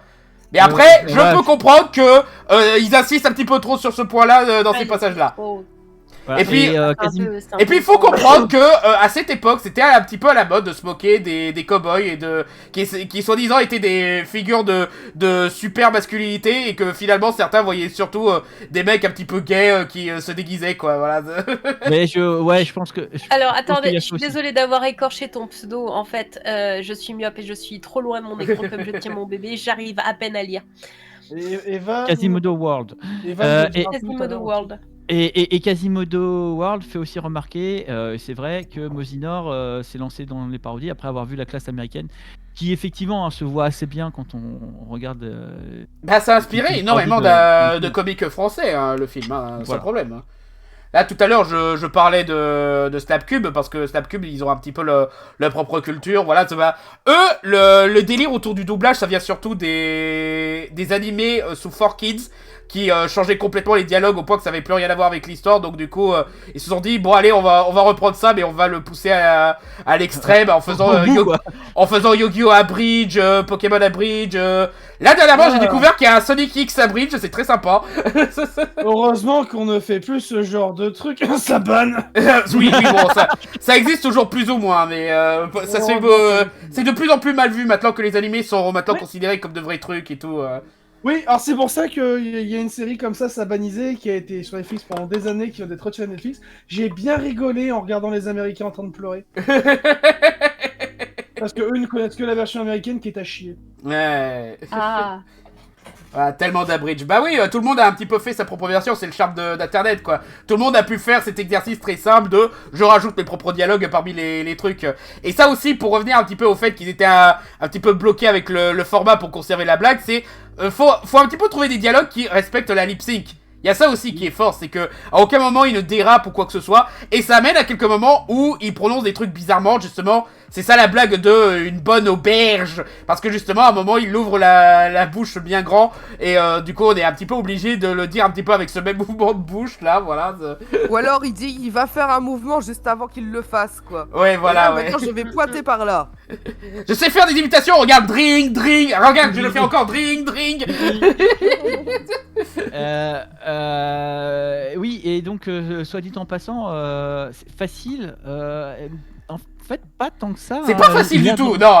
Je fais souvent du redoublage comme ça, je peux vous dire que c'est pas facile. Surtout la lip sync, c'est la partie la plus dure à respecter, quoi. Parce que t'as envie de rajouter toutes tes conneries qui te viennent dans la tête, et forcément, au bout d'un moment, certains ils sont obligés de sacrifier la lip sync. Surtout dans les acteurs live action. Dans les dessins animés, c'est un peu plus facile, surtout les animés. C'est pour ça qu'il y en a autant sur les animés, mais voilà, quoi. Mais c'est surtout que ça demande peu de moyens techniques. Oui, surtout voilà, maintenant, oui. C'est très facile d'avoir. Il suffit d'avoir un bon micro et d'être beau au montage et d'être drôle. Voilà. Ça, c'est accessible à n'importe qui, quoi. Enfin, en tout cas, voilà, ça demande. Ouais, pas tout à fait n'importe qui, mais ouais. Bon, oui, voilà. Ça demande peu de moyens techniques. Mais l'air de rien, en fait, d'avoir fait autant de détournements, parce que l'air de rien, Michel Hazanavicius en a fait pas mal. Ça l'a beaucoup aidé pour maîtriser son montage derrière. Mmh. Et les films d'Hazanavicius sont quand même plutôt bien montés. Mmh. Et le fait qu'il a fait ces détournements n'y est pas étranger. Donc, l'air de rien, c'est ce que j'étais en train de dire. Ça demande peu de moyens techniques. Et c'est un excellent exercice, donc n'hésitez pas à faire ce genre de conneries. En plus, en général, ça vous fera rire. Oui, voilà, ouais. Voilà. Donc du coup, je pense qu'on va faire comme avec le Santa et compagnie. Votre gag préféré, les gens. Oh purée. Alors moi, je crois que définitivement, c'est le coup des chips. Merde, des chips. Justement, très bon exemple. T'entends? Des chips. Alors, ça, c'est typiquement l'exemple de gag où ils ont vu les mouvements des lèvres et ils se sont dit lip sync. Ça ressemble à chips. On va dire des chips. Voilà le fait que ça crée une dissonance entre le ton ultra colérique du personnage et une invitation ultra innocente. C'est tout ce que ça te fait quand je te dis qu'on va manger des chips. Des chips. Qu'est-ce qui t'arrive? Non, tu peux rester. Alors, Johan, gag préféré? Ah, flûte. Ah, mais encore une fois, moi j'aime pas. J'aime pas dire. Fais-en 2 ou 3 si tu veux, hein.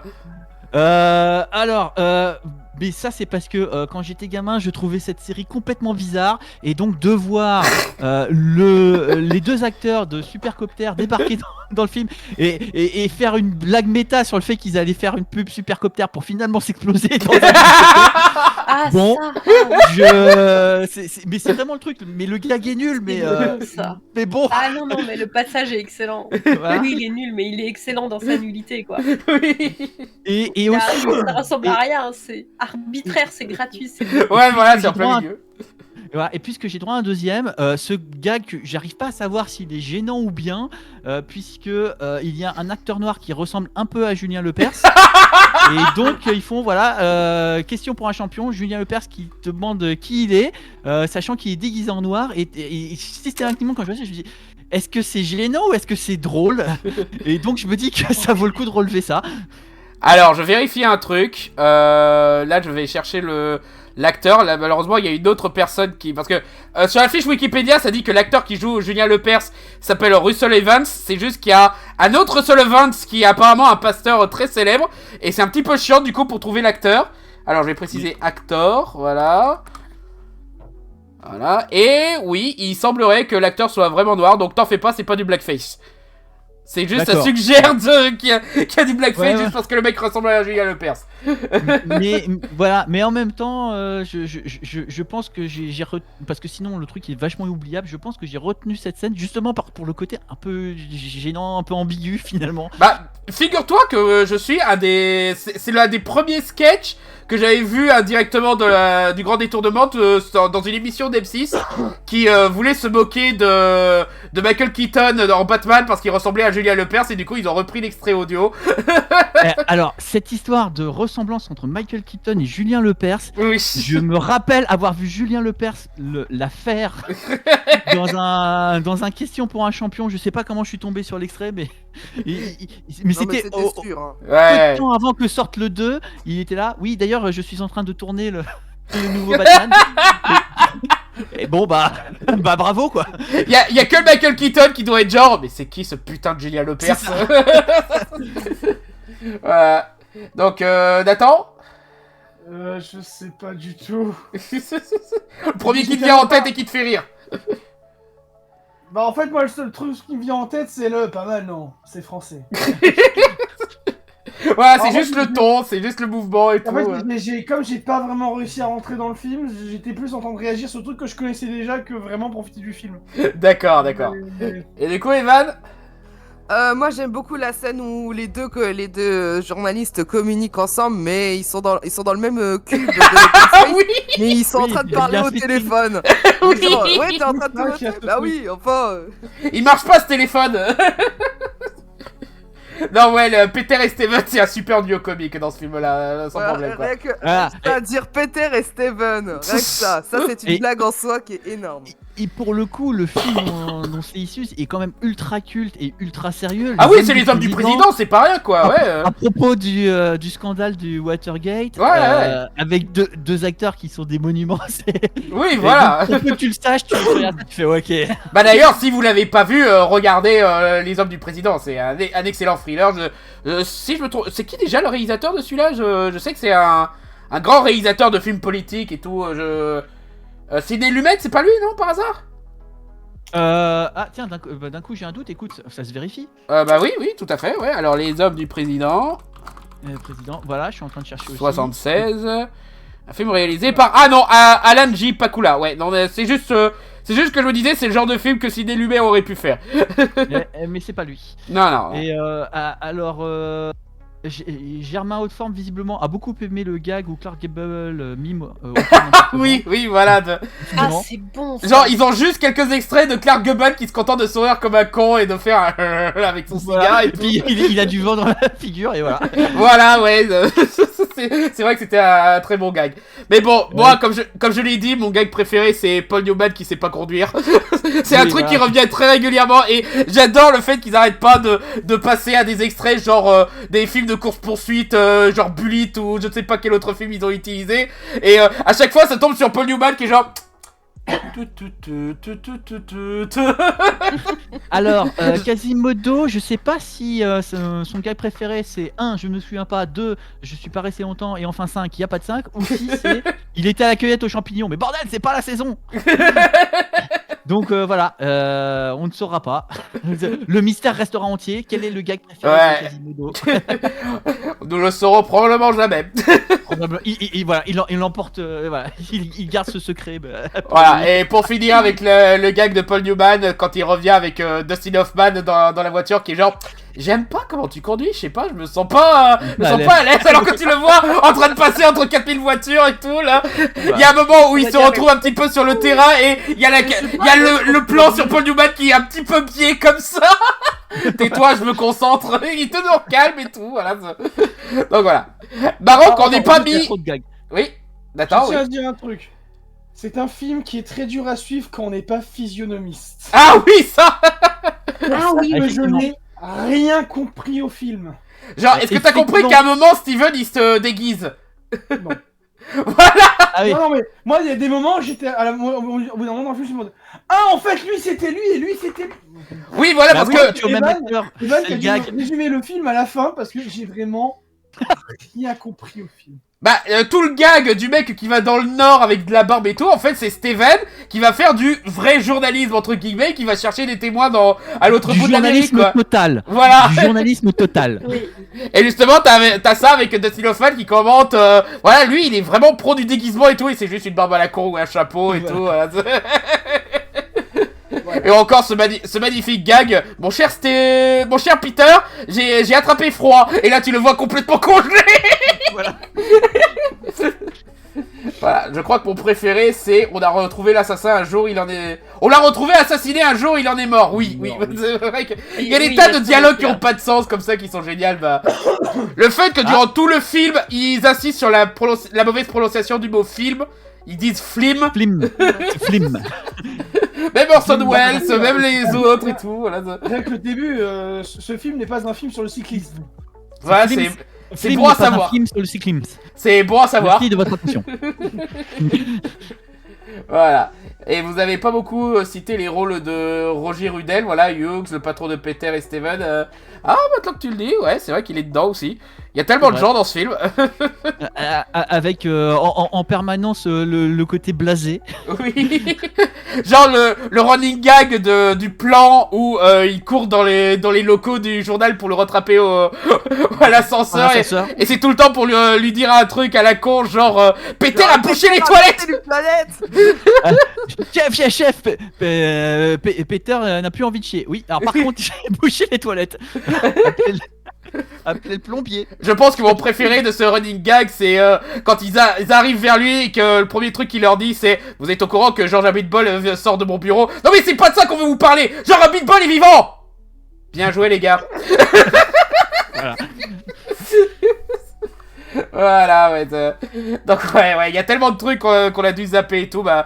De toute façon, n'hésitez pas à voir le film, encore une fois il est sur YouTube, autant il est dans l'entre-deux de l'égalité de distribution. Ou sinon, vous pouvez aussi vous acheter le livre, La classe américaine, qui regroupe tous les dialogues du film, et qui a quelques petites anecdotes par-ci par-là, donc voilà, c'est pas cher, c'est un bon petit truc à avoir, voilà. Plus qu'à trouver le temps pour le mater maintenant. Ouais, oui, exactement, c'est juste une question de temps. Voilà. Il est pas si long, hein. Il paraît long, il fait qu'1h10, hein. C'est juste le rythme, comme on disait, qui est un rythme d'époque et qui insiste souvent sur les longueurs gênantes et tout, voilà. Et disons-le, pas tous les gags sont aussi bons que les autres, hein. Il y a certains moments où John Wayne discute avec des femmes qui sont moins intéressants. Le seul gag un petit peu drôle dans ces moments-là, c'est quand il essaye de parler en buvant en même temps. Mais voilà, quoi. Bon, du coup, quelqu'un d'autre a quelque chose à rajouter sur ce film-là? Non. Alors, ce film, en fait, je l'avais vu dans le désordre. Oui, comme beaucoup de monde. Enfin, oui. Comme beaucoup de monde, durant des semaines de JDR où on louait des gîtes avec des potes. Et ce film passait et en fait j'avais complètement oublié l'histoire des dinosaures et ça m'a choqué de voir les dinosaures par tous heures de droite et par contre je connaissais le passage donc en fait du coup j'ai un souvenir très très bizarre parce que je connais très bien ce passage, il m'avait beaucoup fait rire et je crois que je devais être en train de cuisiner à ce moment-là et en fait regarder un film dans un chalet, quand on fait du JDR, on est en train de cuisiner, bah, on vous loupez des choses. Je vous déconseille ce genre de visionnage. Je crois connaître cette anecdote. Et pourtant, voilà, dans ce genre de film, te dire, il y a un moment, il y a des dinosaures, tu pourrais croire que ça ressort du lot, mais non. Non, ça passe crème dans le truc. Et, ouais, parce qu'il garde le ton sérieux et tout. S'il te raconte ça comme si c'était une anecdote normale. Ouais, les créatures préhistoriques par tous heures de droite, c'est des dinosaures qui sont combattus par des cow-boys. D'ailleurs, je veux savoir c'est quoi ce film. Tout va bien. Je veux savoir d'où ils ont sorti. C'est quoi ce film, je veux voir Cowboy versus un dinosaure, s'il vous plaît. Un dinosaure bleu. Et il y a ça et tout. Oh, et ça, à la limite, c'est moins délirant que le fait qu'ils combattent des cow-boys, j'ai envie de dire. Hein. Ah oui, c'est moins délirant. Et du coup, en fait, pour moi, c'était quelque part un moment nostalgique parce que ça m'a rappelé plein de souvenirs de super moments entre potes. Alors, ouais, j'ai passé un excellent moment et je remercie vraiment le donateur parce que c'était bien. Ça. Ah oui, c'est une bonne occasion de le regarder. Bah, d'ailleurs, merci à Dylan, justement, pour son don. Ça a été très cool de revoir ce film et de le faire découvrir à des jeunes. Oui. Voilà. Alors, non, c'est pas Cowboy versus Dinosaurs. Je suis sûr qu'il y a un autre titre. La vallée de Grand Guy, là, je vois dinosaure, que... Voilà, ça doit être ça, ouais. Attends, je vais essayer ça, ouais. Qui est en fait une transposition dans le western du Monde Perdu. Ah, pas bête. C'est vrai qu'avec les grands conquérants de l'Ouest et l'histoire du Nil où on a trouvé des dinosaures, ouais, ça colle à peu près, ouais. Ok, bah faudra que je vois comment me procurer ça. Apparemment, il est sur Filmo, donc faudra que je vois pour réouvrir mon abonnement Filmo, hein. Voilà, s'il y a un donateur généreux pour faire un don pour ce truc. Comme la ça, vache, il y a un Blu-ray italien. Oh non, trop Et bien. c'était la grande époque du western, donc l'époque où il y avait plusieurs westerns par an qui sortaient. Oui, je sens que c'était un donc, petit ils peu la avaient fait fin de des vie. westerns Voilà, ils avaient fait des westerns sur tout et n'importe quoi. Donc si vous pensez que Cowboy versus Aliens, non, Cowboy versus Survivor. Predator, non Cowboy Ah, versus oui, je sais Survivor, Voilà. c'était n'importe quoi. Sachez que à la Alors- grande période du western, comme ils en sortaient régulièrement, il y a vraiment eu du n'importe quoi. Alors, je l'ai vu qu'une seule fois, Cowboy vs Envahisseur. J'en veux toujours à John Favreau. Parce que, Ah, d'accord. bordel de Attends. merde, il a un film où t'as des putains de cowboys qui combattent des aliens et il a réussi à rendre ça chiant. Je sais pas comment il fait. Je sais pas comment il a fait. Il avait un truc en or. T'oublies un truc. Il a un film dans lequel des cowboys combattent des aliens et dedans il y a Daniel Craig. Et bah c'est Il y a chiant, quand même. Daniel Craig, il y a Harrison Ford, il y a celle qui Harrison jouait Ford. numéro 13 en Doctor House, il y a le gamin qui jouait Ang dans le dernier métro de l'air, il y a un super casting en plus de ça, et c'est chiant comme la mort. Sans déconner quoi, ça. Comment c'est possible? Et ben les aliens sont chiants, c'est juste grosses bestioles qui ont pas de dialogue et tout. Les cowboys ils prennent un petit peu trop au sérieux leur histoire et leur drame et tout, donc voilà quoi. Quelle est Avec- cette sorcellerie? Voilà. Et ben on la connaît la sorcellerie. Voilà, John Favreau, c'est le mec qui est capable de rendre chiant comme versus Envahisseur, et après on s'étonne qu'il ait raté le Roi Lion. Voilà. Ça me rappelle un passage de la jeunesse de Picsou. Ouais, maintenant que tu dis, il y a tout un passage où, quand il va à la conquête de l'Ouest, il tombe sur un mammouth frigorifié et tout. Ouais, il y a des tas de trucs Oui, comme oui. ça, ouais. Bon, enfin, donc Oui. du coup, Ouais. si on a dit tout ce qu'on avait à dire sur ce film, et sur le film de Cowboy Dinosaur aussi, bah du coup, je vais lancer une page de pub. Comment il a fait le premier Iron Man, ça tranche tellement, ça me dépasse. Eh bah, premier Iron Man, si tu regardes bien, c'est peut-être un des moins intéressants du MCU comparé à pas mal d'autres. Hein. Oui, mais cela dit, ce Iron Man, c'est celui qui a permis de lancer le MCU, justement. Oui, mais je pense que ça repose surtout sur le charisme de Robert Downey Jr. Iron Man hein. 2, mais ouais. Ouais. Ouais, pour beaucoup. Non mais disons-le, Iron Man 2 c'était juste pour assurer assez d'argent pour faire le reste du MCU. Hein. Ça se voit, ça se voit. Voilà, donc du coup je lance une page de pub, voilà, et je commence à changer le film. On a oublié un truc sur Santa et compagnie. Ah, on a oublié Ah. un truc, vas-y, On a profite-en. rigolé à une blague de Prout. Oui, il a réussi une blague de pro, tout à On fait. a réussi à rigoler à une blague de Prout. Ce qui est quand même un petit exploit qu'on doit reconnaître aux meilleurs comédiens. Je vais rechercher de Voilà. la flotte. Je commence. Alors, du coup, cette fois, L'Oréal, c'est pas Michel Zavicius, c'est eux. Alors, Jonathan Boé, voilà.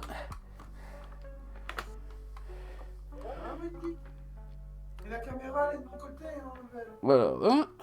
Fermez de l'autre côté. J'ai réussi à coucher le bébé. Pour l'instant, il dort. Eh bah, nickel. Attends, dans quelques instants, je vais enlever le cache bébé. Voilà. Non, pas 2019, 2016, voilà. Studio Canal, en fait. Voilà.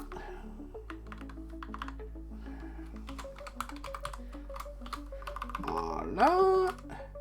Et pour les acteurs, voilà.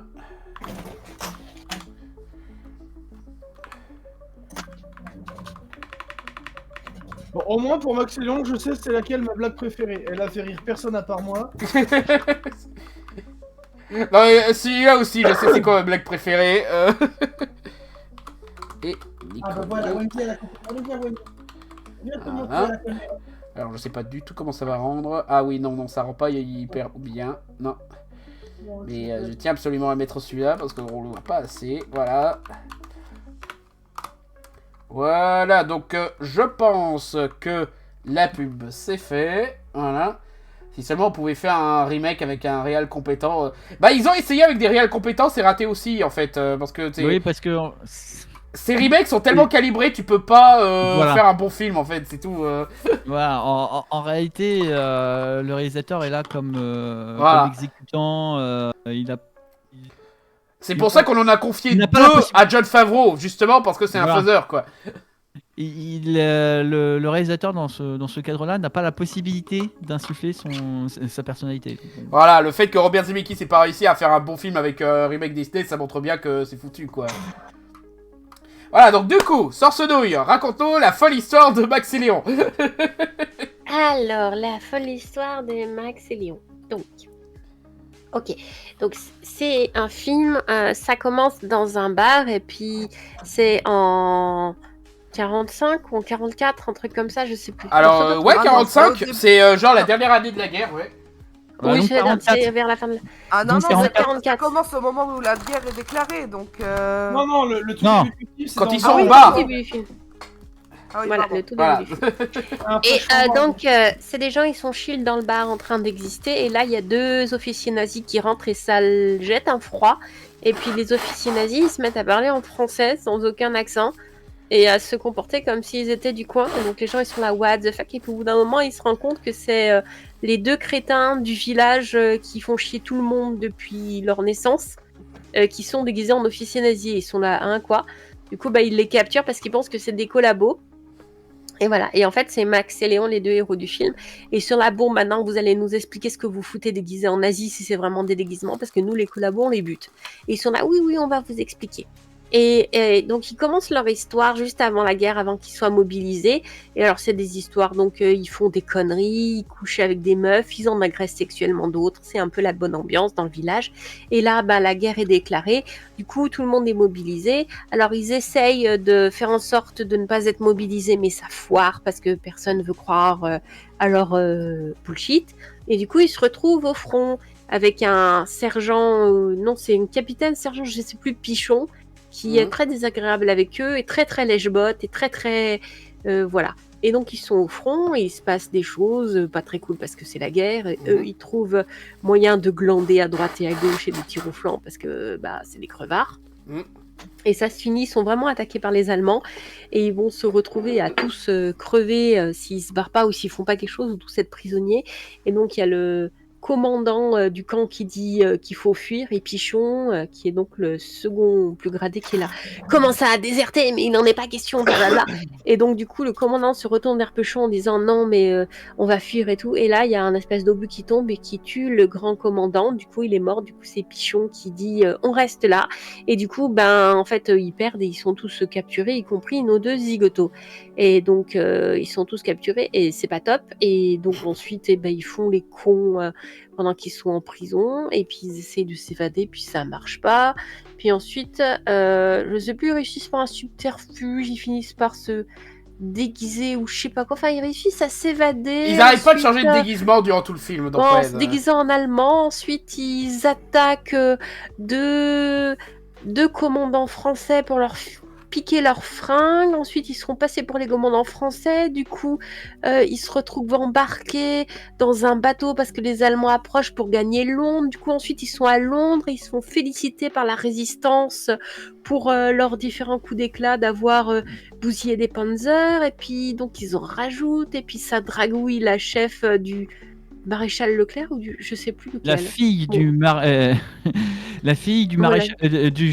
maréchal Marshall. Maréchal Marshall. Maréchal Marshall. Attends, je vérifie si c'est bien ça. Général Marshall. Général je sais Marshall. plus. Alors, c'est Colonel Marshall. Colonel Colonel Marshall. Marshall. La fille du colonel Marshall. Donc voilà, alors elle est pas très réceptive à la drague qui tient plus du harcèlement sexuel qu'autre chose. Hein. Oui. Du coup, elle fout des pains dans la gueule. Voilà, donc tourne et vire. En fait, il y a un petit running gag un petit peu gênant sur le fait qu'elle le rejette, mais en même temps, elle veut le sauter tout de suite.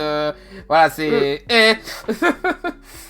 Voilà, du coup, ils font les cons. À un moment donné, ils passent devant le siège, le studio de la BBC, ils voient que c'est ouvert, ils voient qu'il y a un micro. Du coup, ils y vont, ils disent des conneries. Et le général de Gaulle passe par là, les voit dire des trucs. Et du coup, il est très fier d'eux. Et puis les résistants en France entendent les conneries qu'ils disent. J'en profite, quand j'ai vu qu'ils étaient passés à la BBC, mon réflexe était bien sûr de dire « Vite, il faut sauver les épisodes de Doctor Who avant qu'ils les suppriment !» Voilà, parce que pour ceux qui savent pas, il y a tout un bordel comme quoi la BBC aurait indirectement, volontairement ou pas, détruit de vieux épisodes de Doctor Who qui sont toujours introuvables. Voilà. Alors je pense qu'à l'époque, ils n'existaient pas encore, mais... Voilà. Déjà, oui, mais bon, c'est pour la blague que je disais ça, bien sûr. Hein. Alors, en l'occurrence, l'enregistrement d'origine de l'appel du général de Gaulle aussi a été détruit. Hein. Voilà. Il se trouve qu'en fait, c'était compliqué de garder des bandes.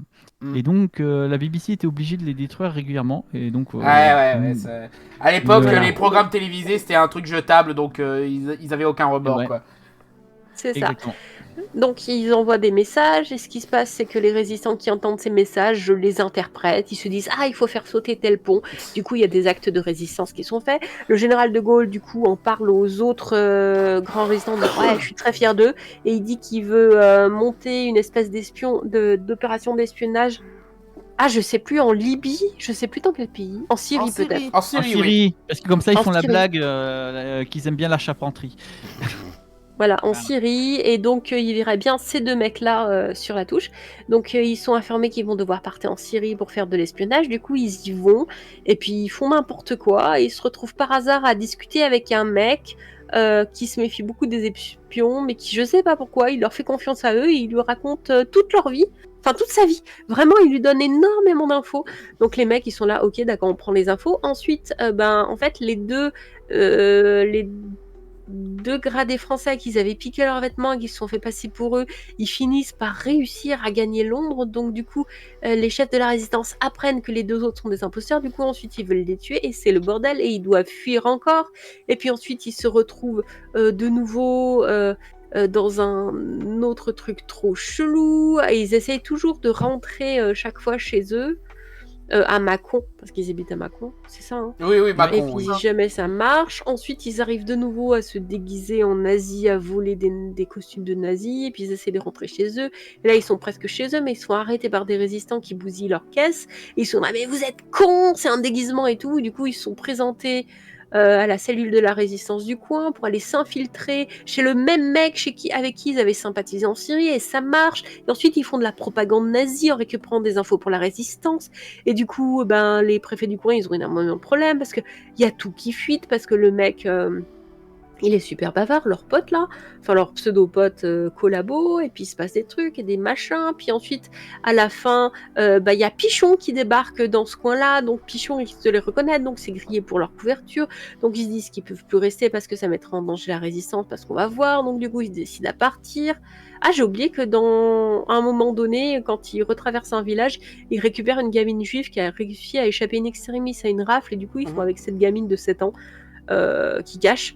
Et voilà, mais c'est quand même important parce qu'ils doivent protéger la gosse, ils s'y sont attachés et tout. Donc du coup, ils rentrent, ils se disent qu'ils doivent partir, qu'ils doivent dire adieu à la gamine et tout. Et là, juste au moment de rentrer, ils apprennent que le chef de la résistance du coin, le renard, a été capturé, que la fille du colonel aussi, et machin. Du coup, ils décident de retourner là-bas pour essayer de libérer les prisonniers. Il se passe des tas de trucs, et puis ils arrivent là-bas, et puis ils débarquent en voiture, ils explosent tout, et il se passe des trucs, ils arrivent à buter Pichon, plus ou moins. Ensuite, ils se battent contre l'autre, et ils tournent et virent et machin, puis ils arrivent à les sauver, et puis ensuite, la fille du colonel, elle arrive à buter le collabo, je sais pas quoi. Enfin, il se passe des choses, oh là là, c'est un peu confus. Enfin, toujours est-il qu'ils arrivent à s'en tirer. Ouais, je sais, c'est un peu confus, mais je vous raconte tout ça pêle-mêle aussi.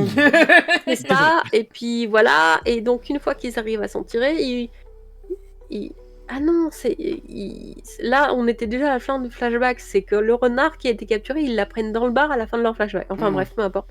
Et une fois qu'ils arrivent à s'en tirer, je sais plus ce qu'ils font quand ils arrivent à s'en tirer, mince. Et ils sont contents, peut-être, c'est la fin de la guerre. Ils retournent à... Non, ils se font Non. séparer.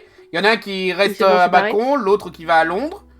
Et après, ils se retrouvent c'est pour le ça. débarquement. Et Non. après, ils se retrouvent dans le débarquement de Normandie. Il Non, reste c'est pas à ça Mâcon, il va rejoindre ses potes de régiment en Suisse. Ah, c'est la Suisse, d'accord. Ah, c'est ça, oui, c'est la Suisse, voilà. Donc, et voilà. Et ensuite, c'est le débarquement de Normandie, et ça se termine sur le débarquement de Normandie, voilà. Voilà. Bon, Tu il oublies commence. que Pichon essaye d'avoir un arc de rédemption. Oui. Pichon essaye d'avoir un arc et il échoue lamentablement. Bah, c'est pas qu'il l'échoue, c'est que tout ce qu'il gagne avec cet arc de rédemption, c'est les autres qui l'envoient chier, donc forcément, il annule son arc de rédemption. Voilà. Voilà, juste parce que les autres, ils sont trop dégueux, et ouais, donc... Ouais, parce qu'ils sont foutus, il est en mode, mais moi je voulais juste qu'on soit copains, qu'on s'appelle Max, Léon et je crois Pompon. Il se fout de sa gueule, fait mais allez tous crever. Voilà, donc... on va le dire, c'est pas notre préféré de la soirée, celui-là. Je veux dire... Je préviens, je déteste pas le Pamacho, j'aime bien leurs quelques apparitions dans des films comme Adieu les cons ou justement Santa et compagnie. Et j'aime bien aussi quelques sketchs qu'ils avaient fait pour Very Bad Black. Je sais pas si je peux dire ça comme ça, mais je crois qu'ils ont fait un des meilleurs sketchs sur Mario Voilà, leur épisode de Very Bad Black sur Mario, il était très drôle, il était créatif et tout. Donc d'habitude j'aime bien leur contenu, mais faire un film, voilà, c'est toujours un petit peu compliqué, surtout dans cette industrie-là. Donc voilà quoi. Clairement ils voulaient faire un truc à la BO et passer la 7ème compagnie, mais ça marche pas trop bien je trouve. Il y a quelques sketchs qui arrivent à fonctionner de leur côté, voilà bah... Mon gag préféré, c'est quand ils sont dans le truc de propagande nazie, et du coup, ils font des tas de conneries à base d'une sitcom, Nos amis les Boches, ou encore des affiches à la con, genre c'est beau, c'est Bosch. C'est Carglass. Ah oui, Carglass. On va vous faire un trou de cette taille-là, pile sur le front. Ah purée. Voilà, pour moi, c'est les meilleurs gags là-dessus. Mais généralement, c'est pas bon signe quand dans un moment d'humour noir. Ouais, mais pour moi, c'était le meilleur gag, mais généralement, c'est pas bon signe quand dans un film, le meilleur gag, c'est les fausses pubs en arrière-plan, tu vois. Genre, Oui. Santa et compagnie, il y a aussi cette blague-là, mais t'as le reste du film qui est rigolo. Mais Max et Léon, ou encore Tic Tac Ranger du Risque, où là aussi, les meilleures blagues, c'est les blagues de fond avec des fausses affiches. Voilà, quoi. Malheureusement, le reste du film, il tient pas trop. Ça traîne un peu en longueur dans certains gags. Il y a quoi comme blague? Bah, ouais, j'aime un petit peu la blague où ils essayent de se mutiler pour pas aller à la guerre, mais elle dure un petit peu trop longtemps pour pas grand chose. Ah non, c'est lourd, ouais. Non, si, l'autre blague que j'aime bien, c'est au tout début où tu vois les deux enfants grandir, voilà, qui ont été au même orphelinat et tout. Tu les vois devenir petit à petit comme Max et Léon. Et là, tout d'un coup, ce montage super joyeux, super mignon, s'arrête avec les vrais Max et Léon qui prend les deux gosses et les jette à la rivière pour montrer, ouais, non, on n'est pas ces petites merdes. Voilà, ça avait été le ton, voilà. Après, moi, il y a un truc que j'ai à reprocher au film, c'est qu'il est pas tenté réellement d'être un pastiche. Ouais, voilà. Tu sens que c'est un film qui a été fait en 2016, quoi. Voilà, c'est le Palmacho qui fait les blagues habituelles, mais cette fois dans le contexte de la Seconde Guerre mondiale. C'est un very bad blague de 2 heures. Quoi. Voilà, quoi. Ils font pas vraiment une vraie parodie de film de guerre. Ils font pas une parodie d'Il faut le sauver le soldat Ryan ou du jour le plus long ou d'autres films de guerre comme ça. Voilà. Bah, faut dire, la France a déjà fait pas mal de comédies sur la Seconde Guerre mondiale entre où est donc passée la 7ème compagnie, la Grande Vadrouille évidemment. Donc forcément c'est compliqué de passer Papy fait après. de la résistance. Papy fait de la résistance, même si je suis pas trop fan, mais ouais, ça compte aussi. Mais voilà quoi, c'est un petit peu difficile de passer derrière. Surtout des années après, on a déjà fait des tas de blagues là-dessus. Et tout ça, voilà, ils essayent de faire des blagues un petit peu modernes, mais ça passe pas. Et Voilà. il n'y a pas que ça en fait, le problème du Palma Show, c'est qu'il est arrivé... Alors pour le coup, c'est un peu en termes de timing, c'est un peu le contraire de la classe américaine. Il est arrivé pile au moment où Voilà. l'humour sur internet se développait. Mhm. Et en fait, il a un humour très proche. Et, voilà, et ça lui a coûté un peu cher. En même temps, le Palma Show, il me semble qu'il est plus culte sur internet qu'à la télé. Bah, faut dire, comme ils diffusent leurs sketchs sur YouTube, ouais, c'est pas mal pratique pour En fait, ça, ils ouais. ont une double diffusion, ils étaient diffusés sur Direct Suite. Ouais, voilà, je crois que France 4 faisait pas mal ça avec ça, Le Visiteur du Futur et d'autres programmes. Ils ont fait ça avec Bref, ils ont fait ça avec Voilà, Bloqué, ouais. tous les programmes du Grand Journal, ils étaient aussi diffusés sur YouTube. Le Visiteur du Futur, sauf erreur de ma part, n'a jamais été un programme France 4. Ça l'est devenu à partir de la saison 3 ou 4, je crois, quelque chose non. comme ça. Il me semble Je pas. crois Bon que bref, ça on s'en fout. 3, ils ont des moyens. Voilà, parce Oui, qu'avant mais c'était sur internet, mais après c'est devenu un truc. Oui, mais c'était plus une production. Mais bon, bref, on s'en fout. Oui, voilà. On s'en fout. Ils ont réussi à faire leur film de cinéma et c'est très bien. Voilà. Voilà, l'autre truc un petit peu dommage, c'est qu'ils en profitent pour caser quelques caméos, voilà, quelques rôles pour des acteurs qu'on a l'habitude de voir dans d'autres films et que ça fait toujours plaisir de voir, mais je sais pas, ils n'arrivent pas à en faire quelque chose de vraiment bien, genre Dominique Pinon, voilà, c'est toujours sympa de le voir, même s'il est surtout dans les films de Jean-Pierre Jeunet, le pauvre. Et bah, il est là juste pour être un petit peu le vieux papy grincheux, et c'est un petit peu tout, c'est un petit peu dommage. On a Christophe Lambert qui fait un caméo, qui joue le commandeur au début. Ah bah, Et il fait pas grand chose non plus. il était coproducteur du film. Alors, Il mais était en coproducteur du termes d'acteur- film en plus. Voilà, mais en termes d'acteur, il a dû rester une demi-journée sur le plateau. À tous les coups, ouais. Le pire c'est que le Palmacho a mieux utilisé Christophe Lambert dans un de leurs sketchs, genre l'épisode de la blague qui tue justement dans Very Bad Blague. Et en plus, là, dans le film, on a l'impression qu'ils lui ont pas donné un costume. Christophe Lambert a débarqué avec sa tenue d'aviateur des années 70. Ouais, voilà. Voilà, d'ailleurs, il y a Artichet qui nous précise, en comédie sur la Seconde Guerre mondiale, on peut citer Top Secret de Zaz côté américain. Ouais, les Américains aussi ont fait pas mal de comédies là-dessus, et Top Secret, lui, par contre, c'est une vraie parodie des films se passant durant la Seconde Guerre mondiale, quoi. C'est une parodie de La Grande Évasion, tu as le scénario cliché du scientifique qui a été kidnappé par les nazis pour faire une nouvelle arme, et la fille s'associe à des résistants pour le faire sauver et tout. Ouais, non, c'est une vraie parodie pour le coup. Là où Max et Léon, bah, c'est juste, on a quelques personnages délirants durant la Seconde Guerre mondiale, quoi. Ça s'arrête un petit peu à ça. C'est un very bad blague de 2 heures, quoi. Exactement.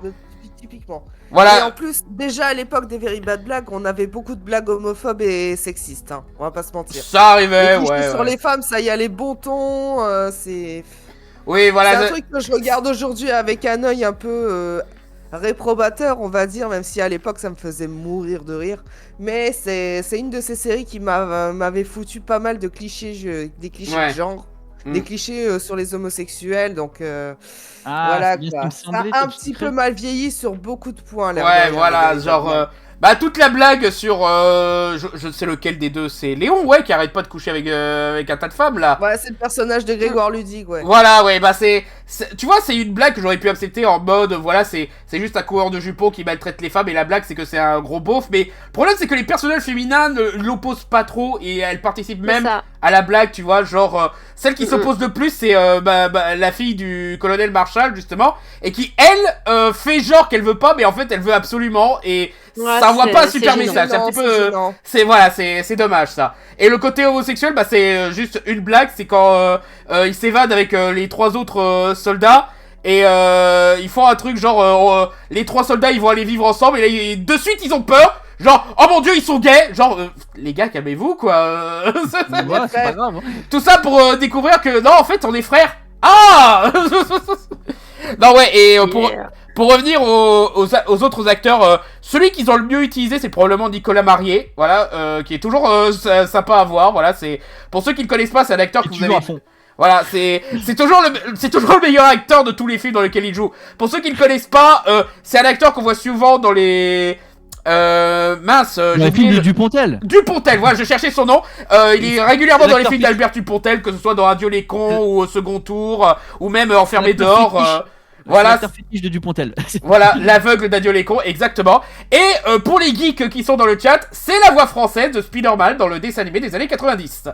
C'est voilà, aussi la voix de Jace dans Buffy contre les vampires, et Jarod dans Le Caméléon, parce que oui, il est comédien devant caméra et comédien de doublage. Voilà. et comme le faisait remarquer Germain Hautefort, c'est bien ce qui me semblait, c'est juste en passant, Top Secret, en fait, c'est pendant la guerre froide en RDA, c'est pas la Seconde Guerre mondiale. Oui, ils ont pas encore déclaré la guerre à ce moment-là, mais c'est l'occupation nazie et tout. Voilà, non, c'est de la guerre froide, c'est après la Seconde Guerre mondiale. Quoi? Non, Top Secret, c'est pendant la... Non, t'as raison, non, c'est avant la... Oh, purée. C'est avant la Seconde Guerre mondiale, c'est juste avant, oui, effectivement, puisqu'il y a plein de soldats nazis. Oui, voilà, notamment le gag où on voit la gare, ils sont dans le train et on voit la gare s'éloigner avec les soldats nazis, et en fait, bon bref. Ouais, je vais pas vous raconter la blague, vous verrez. Regardez Top Secret, c'est très bien, et c'est moins homophobe que ce film. Voilà. Après, il y a plus de caca de pigeon dans Top Secret que dans... ouais, mais c'est bien casé. C'est bien casé. Mais c'est bien casé. Mais c'est bien casé. Bref. Voilà, et sinon, pour revenir aux acteurs, voilà, on a aussi un caméo du casting de HeroCorp parce que ils étaient dans le coin, je suppose, voilà. Genre, t'as Alban Lenoir et Simon Astier qui débarquent, ok. Ils sont accompagnés de Florence Foresti, pourquoi pas. Qu'est-ce qu'ils font? Ils font juste une discussion sur le fait qu'ils sont résistants. Ok. Voilà. Cadmerade, il est techniquement dans le film, mais il a pas un seul dialogue, il est là juste pour faire le gentil papa d'une sitcom à la con, là. Je suis sûr qu'il s'appelle Cook. Les Cooks. Mais voilà, le seul caméo qui m'a un petit peu fait rire, et pourtant je suis habituellement pas fan de lui, c'est Monsieur Poulpe, parce qu'il joue dans un truc de... Encore le gag de la propagande nazie, justement, où il joue un membre de la milice, voilà, et qui dit, voilà, on va vous faire un trou comme ça, là. Monsieur Poulpe qui fait du Monsieur Poulpe, mais comme s'il faisait de la propagande nazie. Je trouve Voilà, que, du coup, évidemment, le Du coup, ça décalage. colle bien, voilà. celui-là. C'est le seul un petit peu qui arrive à sortir son épingle du jeu avec Nicolas Marié, quoi, finalement. Et ah oui, celui qui a emmerdé tout le monde, c'était celui de Jonathan Cohen. Sa blague, c'est qu'il aime un petit peu trop se déshabiller. Voilà. Ah, du coup, je suis le seul qui rigole à cette blague. Ah, Et- tu rigolais, ça se voyait pas trop en fait. Non, mais moi, Et- le film, je le connais trop. Oui, voilà, vous nous avez expliqué quand on a regardé, c'est que vous avez tellement regardé ce film que vous en avez vite eu marre. Tellement lui, eu marre surtout que lui, surtout lui. Tellement eu Et- marre que quand on s'est débarrassé de certains DVD pour faire de la place, j'ai été surpris qu'Evan me dise on peut s'en débarrasser de celui-là, je l'ai trop vu. Ok. Et Regarde. je comprends pas bien pourquoi. Donc il y a Kian Kojandi qui est donc à côté de Jonathan Cohen et Kian Kojandi qui n'a pas de gag. Oui, Il est bizarrement. juste à côté de Jonathan Cohen. Voilà. Il Pourquoi subit le gag. Voilà. Comme si apparemment la personne la plus drôle de la pièce c'est Jonathan Cohen alors qu'on C'est- sait très bien que c'est Kian. C'est un petit peu comme si t'avais une scène avec Jean-Claude Van Damme et Steven Seagal et que tu disais ok Jean-Claude tu restes là les bras croisés et Steven tu nous fais une cascade. Voilà, c'est ça. C'est un peu Voilà, étonnant. voilà, Là, tu voilà. fais, bon. Mais pourquoi vous faites ça? Voilà, c'est vraiment du gros gâchis et tu sens presque la jalousie du vrai mec talentueux de sa côté. Pourquoi il confie ça à lui? Vous êtes débile. À la rigueur, quelque part, par contre, pour la prise par surprise, là, pour le coup, c'est réussi, quoi. Parce que Ah, ça, je dis, ouais. attends, il y a Ken Kojandi, il va sortir un truc. Peut-être que c'est Ah, ça mais- la vraie blague, c'est que il est là, tu t'attends à un truc, t'as rien, tu rigoles. Mais- C'est peut-être bien, Ça, peut-être bien. présent, c'est drôle. Voilà quoi. Ah, c'est Kian. Donc du coup, je sens qu'il va pas y avoir beaucoup de réponses, mais je demande quand même vos gags préférés les gens. Alors, si, moi j'ai quand même, enfin un gag, si on peut appeler ça un gag, un moment préféré, c'est le moment où ils sont poursuivis par des nazis, là, bah, c'est le moment où ils récupèrent leur premier costume de nazi après Ouais, s'être ouais. évadés. Donc ils vont dans la boutique en fait, Ah oui. on apprendra par la suite d'une femme qui est juive avec sa petite fille, Mhm. et ils disent cachez-nous, cachez-nous, elle est là, mais c'est quoi, c'est l'opette, elle les cache dans le placard, et les nazis arrivent. Et ils comprennent qu'il y a des mecs dans le placard parce qu'ils ont fait du bruit. Donc ils imitent les chats et les chiens et tout, et ça suffit pas. Ils finissent par ouvrir le placard. Et donc là, ils sont vraiment dans la merde. On se dit, non, là, ils vont se faire arrêter de nouveau. Et en fait, la meuf, elle prend un flingue ou un Un fusil, fusil, et un elle les fusil de tue. chasse, ouais. Un Un fusil, elle est- fusil, elle les tue. Et eux, ils sont là, ils sont soldats. Et ça, mais vous les avez tués? Et elle est là, c'est la guerre. Et ça m'a rappelé un gag de la 7ème compagnie, le Ouais. fameux tuer un Allemand partant de guerre, ça peut chercher loin. Et Voilà, oui, et donc, notre bah, gag et préféré voilà. dans ce film-là, c'est quand des nazis meurent. Ouais. Ouais, c'est ça. Il y a deux nazis qui meurent à ce moment-là, et donc ensuite ils prennent leur costume et tout. Mais le fait que ce soit cette, enfin, on dirait une grand-mère toute gentille et tout, et puis elle bute ces deux-là, et t'as les soldats et tout qui sont là. Mais qu'est-ce que vous avez fait? Mais vous avez buté des mecs, ils sont tout étonnés. J'ai trouvé ce Mm. passage intéressant. C'est mon passage préféré. Voilà. Hmm. Voilà, donc Johan, ton passage préféré? Bah en fait, je suis désolé pour ceux qui aiment bien ce film. Moi, je l'ai trouvé un peu oubliable. Ouais. Alors du coup, en fait, j'aime pas vraiment le gag, mais celui que j'ai mieux retenu, c'est parce qu'il était dans la bande-annonce et quand je l'ai vu, j'ai fait oh non. Donc je suis pas allé voir le film. C'est quand il se passe au moment du recrutement dans l'armée, et justement ils ne veulent pas être recrutés, donc ils sont là. Ah, je suis aveugle. Et donc il y a le recruteur qui sort une Ah, photo oui. de nana et le mec il fait oh le morceau, puis il fait ah bah donc la vue ça va. Ok. Voilà donc. Tu Je trouve vois, le film atrocement sexiste. j'avais oublié Ouais. cette blague, mais c'est vrai que maintenant que tu le dis, c'est vrai qu'elle était pas mal du tout. Bah, Ouais, parce et après, que, t'as du- la Et, blague, et euh, elle parce que était moi, dans en la fait- bande-annonce, j'ai vu ça, j'ai fait ah non. parce que j'y moi, vais en pas, fait, c'est bon. je me demande, est-ce que le mec a l'habitude des gens qui font semblant d'être aveugles et qu'il a besoin tout le temps de cette photo là, Oui, parce que voilà. c'est bien préparé et tout. Ouais, j'aime bien la suite de la blague où c'est en mode est-ce que avoir qu'une seule couille c'est un handicap? Oui. Ah bah moi j'ai qu'une seule couille. Alors c'est handicapant, c'est gênant, mais ça vous empêche pas de vous battre. Ouais, voilà, ouais. Oui, peut-être Surtout que qu'il y a je eu le pense gros que silence c'est pour bien exact, montrer que tout le monde dans le coin a entendu ce qu'il vient de dire, et voilà quoi. Voilà, donc du coup, Nathan, ton gag Alors, préféré? moi ma blague préférée, elle a fait rire personne. Ah ah. Alors en fait c'est un moment où la grand-mère s'est fait rafler et il retrouve la gamine. Il essaie de faire passer la gamine le poste nazi en disant oui mais elle est juive, on pas réussi à la faire passer. Elle fait mais non, il y a qu'à dire qu'elle est pas juive. Gamine, c'est quoi ton prénom? Je m'appelle Sarah. T'aurais pas pu t'appeler autrement. Voilà, mais faut savoir que Sarah, c'est un nom juif, et du coup, la blague... Oui, voilà. Ah, Bon, alors pour moi, que- c'est un oui, nom et puis- normal, Sarah, en fait. Non, mais puis la Alors, blague. Sarah, c'est un nom juif parce que en hébreu, Sarah, c'est un mot, ça veut dire princesse. Ouais. Voilà. C'est votre petit instant Princesse culture, Sarah, Raïm. mais Oui, princesse Sarah, c'est princesse. mais surtout le gag c'est que en fait la réponse qu'il aurait dû lui dire c'est bon écoute on va dire que tu t'appelles Edwige voilà mais bon ils ne le font pas et c'est ça Voilà, mais la moi, blague. j'ai pas ce... Mais moi j'aurais trouvé... trouvé qui s'appelle Sarah, ça me fait... rire. alors c'est jamais bien de reprocher un film de pas être ce qu'il n'est pas mais là pour le coup j'aurais préféré qu'elle leur Ils auraient pu aller plus m'appelle loin Anne- avec la blague, ouais, c'est vrai. et j'aurais préféré qu'elle leur dise je m'appelle Anne Frank bon Oh humour très noir mais voilà j'aurais préféré ça quoi. Non, je sais, on va l'appeler Gal Gadot. Quand il y aura aucune juive qui va s'appeler comme ça. Ah ouais, ou voilà. Oh non. Vous êtes crade. Merci. Donc, Evan, blague préférée? Bah moi la blague qui me vient en tête là c'est au moment où ils sont en train de s'enfuir en moto de la guerre, il y a un espèce de panorama qui montre la route qu'ils font Oui, avec des rouges sur un plan. Ah, et en fait on voit que en fait au bout d'un moment ils disent oh bah on va finir par faire le tour de la France comme ça. Et en fait ils montrent que leur trajet ça a fait une croix gammée. Oui, voilà, c'est un des quelques gags visuels qui marchent un petit peu, voilà. D'ailleurs, en parlant de gags un petit peu créatifs, vous vous rendez compte qu'on n'a pas du tout parlé de la partie comédie musicale qui sort de nulle part? J'avoue. Ah oui. Peut-être parce Il y a qu'on une veut partie l'oublier. comédie musicale. Quand ils Oui, essayent de s'évader quand ils de la prison allemande. qui est en fait une reprise d'un gag extrêmement classique, notamment dans de très nombreux dessins animés de la Warner, où t'as quelqu'un qui essaye de s'évader, tac, t'as la lampe des gardes qui l'éclaire, et du coup, il se met à improviser une comédie musicale. Et donc, là, Sinon, il y a un exemple un peu plus connu, Sancho le Cubain. Ouais, Sancho- Sancho le Sancho- Cubain. Voilà. c'est Sancho de Cuba, j'ai le Sancho pour ces choses-là. Voilà, je connais mon public, ça va plus faire parler Sancho le Cubain, t'en fais pas. Et t'as arrêté, tu chanteras boum tiki boum boum boum.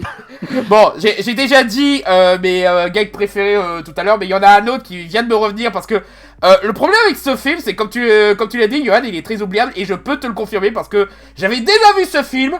J'avais complètement oublié ce qui se passait dedans. J'avais oublié les personnages, j'avais oublié les gags. Je me souviens qu'il y avait Nicolas Marié et le Palmachos, c'est tout. J'avais même oublié qu'il y avait Christophe Lambert pour te dire.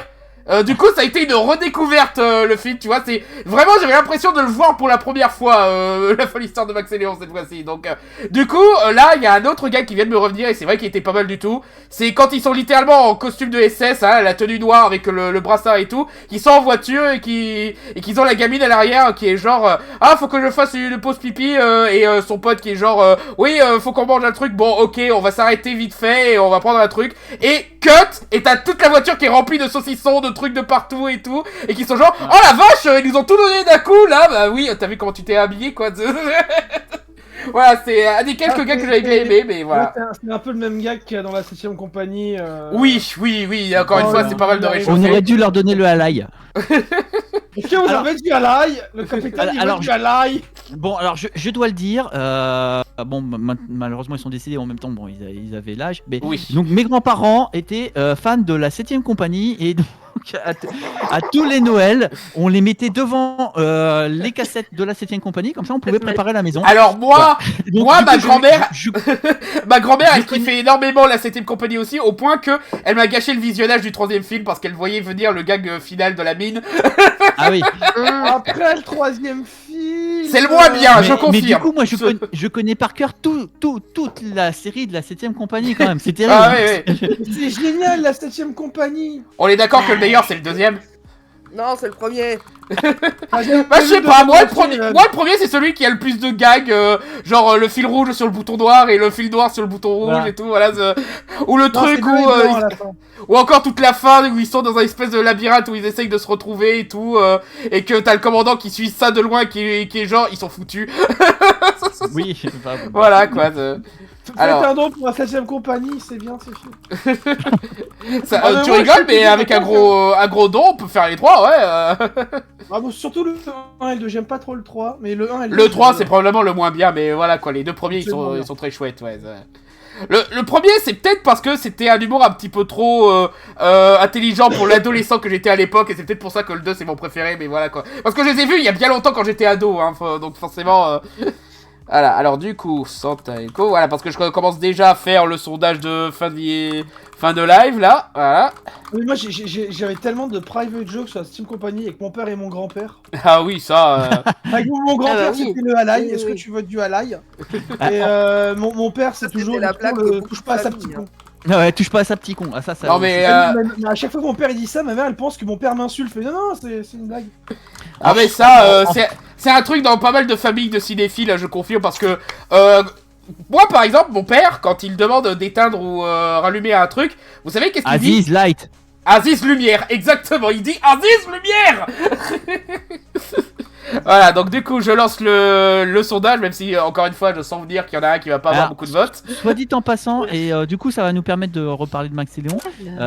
Et ça c'est un côté, il arrive un peu tard. En fait, les films, les comédies sur la Deuxième Guerre mondiale ont aidé à passer le cap autour de la Deuxième Guerre mondiale.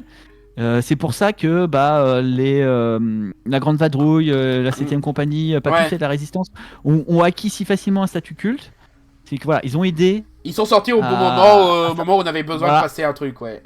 Voilà, et bah Max et Léon, en fait, Bah, c'est trop tard, quoi. Il convoque tout ça, mais bah il arrive beaucoup trop tard, effectivement, à ce niveau-là. Voilà, parce que- au niveau de l'humour, il arrive tard parce que notamment on disait les blagues homophobes, on en parlait avec Kevin la dernière Ouais.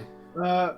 Il serait sorti genre dans les années 2000, c'est une époque où on faisait des blagues comme ça. Ça aurait passé crème, ça ouais, aurait crème. voilà. Mais en 2016, c'est trop tard. Ouais, ça passait encore, mais là, ouais, non, Ouais. c'est tendu, quoi. Mais voilà quoi, clairement c'était alors- un film qui a été fait avec une intention de faire un truc à l'ancienne, sauf qu'il comprend pas que si c'est à l'ancienne et qu'on en fait plus des comme ça, il y a une raison, tu vois, on a un petit peu grandi, on est passé à autre chose, on est passé à d'autres sujets, et maintenant ces blagues-là sont réchauffées. C'est pour ça que faire à l'ancienne ça peut être intéressant, mais dans la comédie c'est hyper casse-gueule quoi, tu vois. Oui. À la limite, vraiment, si c'est pour revenir à un humour plus pur, moins dans la référence culturelle, ça aurait pu passer, mais c'est pas du tout le cas là, quoi. Non, c'est toujours dans la dans la blague référentielle de notre temps, mais dans des contextes qui marchent pas trop avec ça, quoi. C'est un petit peu dommage, quoi. Alors, en passant, Germain Hautefort demande si on a vu Monsieur Batignolles. En tout cas, en ce qui me concerne, oui, mais surtout, si vous voulez qu'on en parle, il y a Oui, un film. voilà, ouais. Moi, je dis ça, je dis rien. J'avoue que je l'ai jamais vu. Je connais bien le film parce que j'ai vu la bande-annonce se passer souvent à l'époque où il est sorti, mais sinon, voilà, quoi. J'ai jamais regardé le film directement, quoi. Voilà, donc si vous voulez que Michael voit ce film, et bien, Voilà, vous savez quoi faire. Je dis ça, je dis rien. Puis voilà, un film avec Jean-Paul Rouve, ça va me faire plaisir, quoi. J'aime bien l'acteur. Sauf dans les tuches, peut-être. Alors, crois-le ou non, les tuches, c'est pas si mal que ça, je trouve. Ah bon?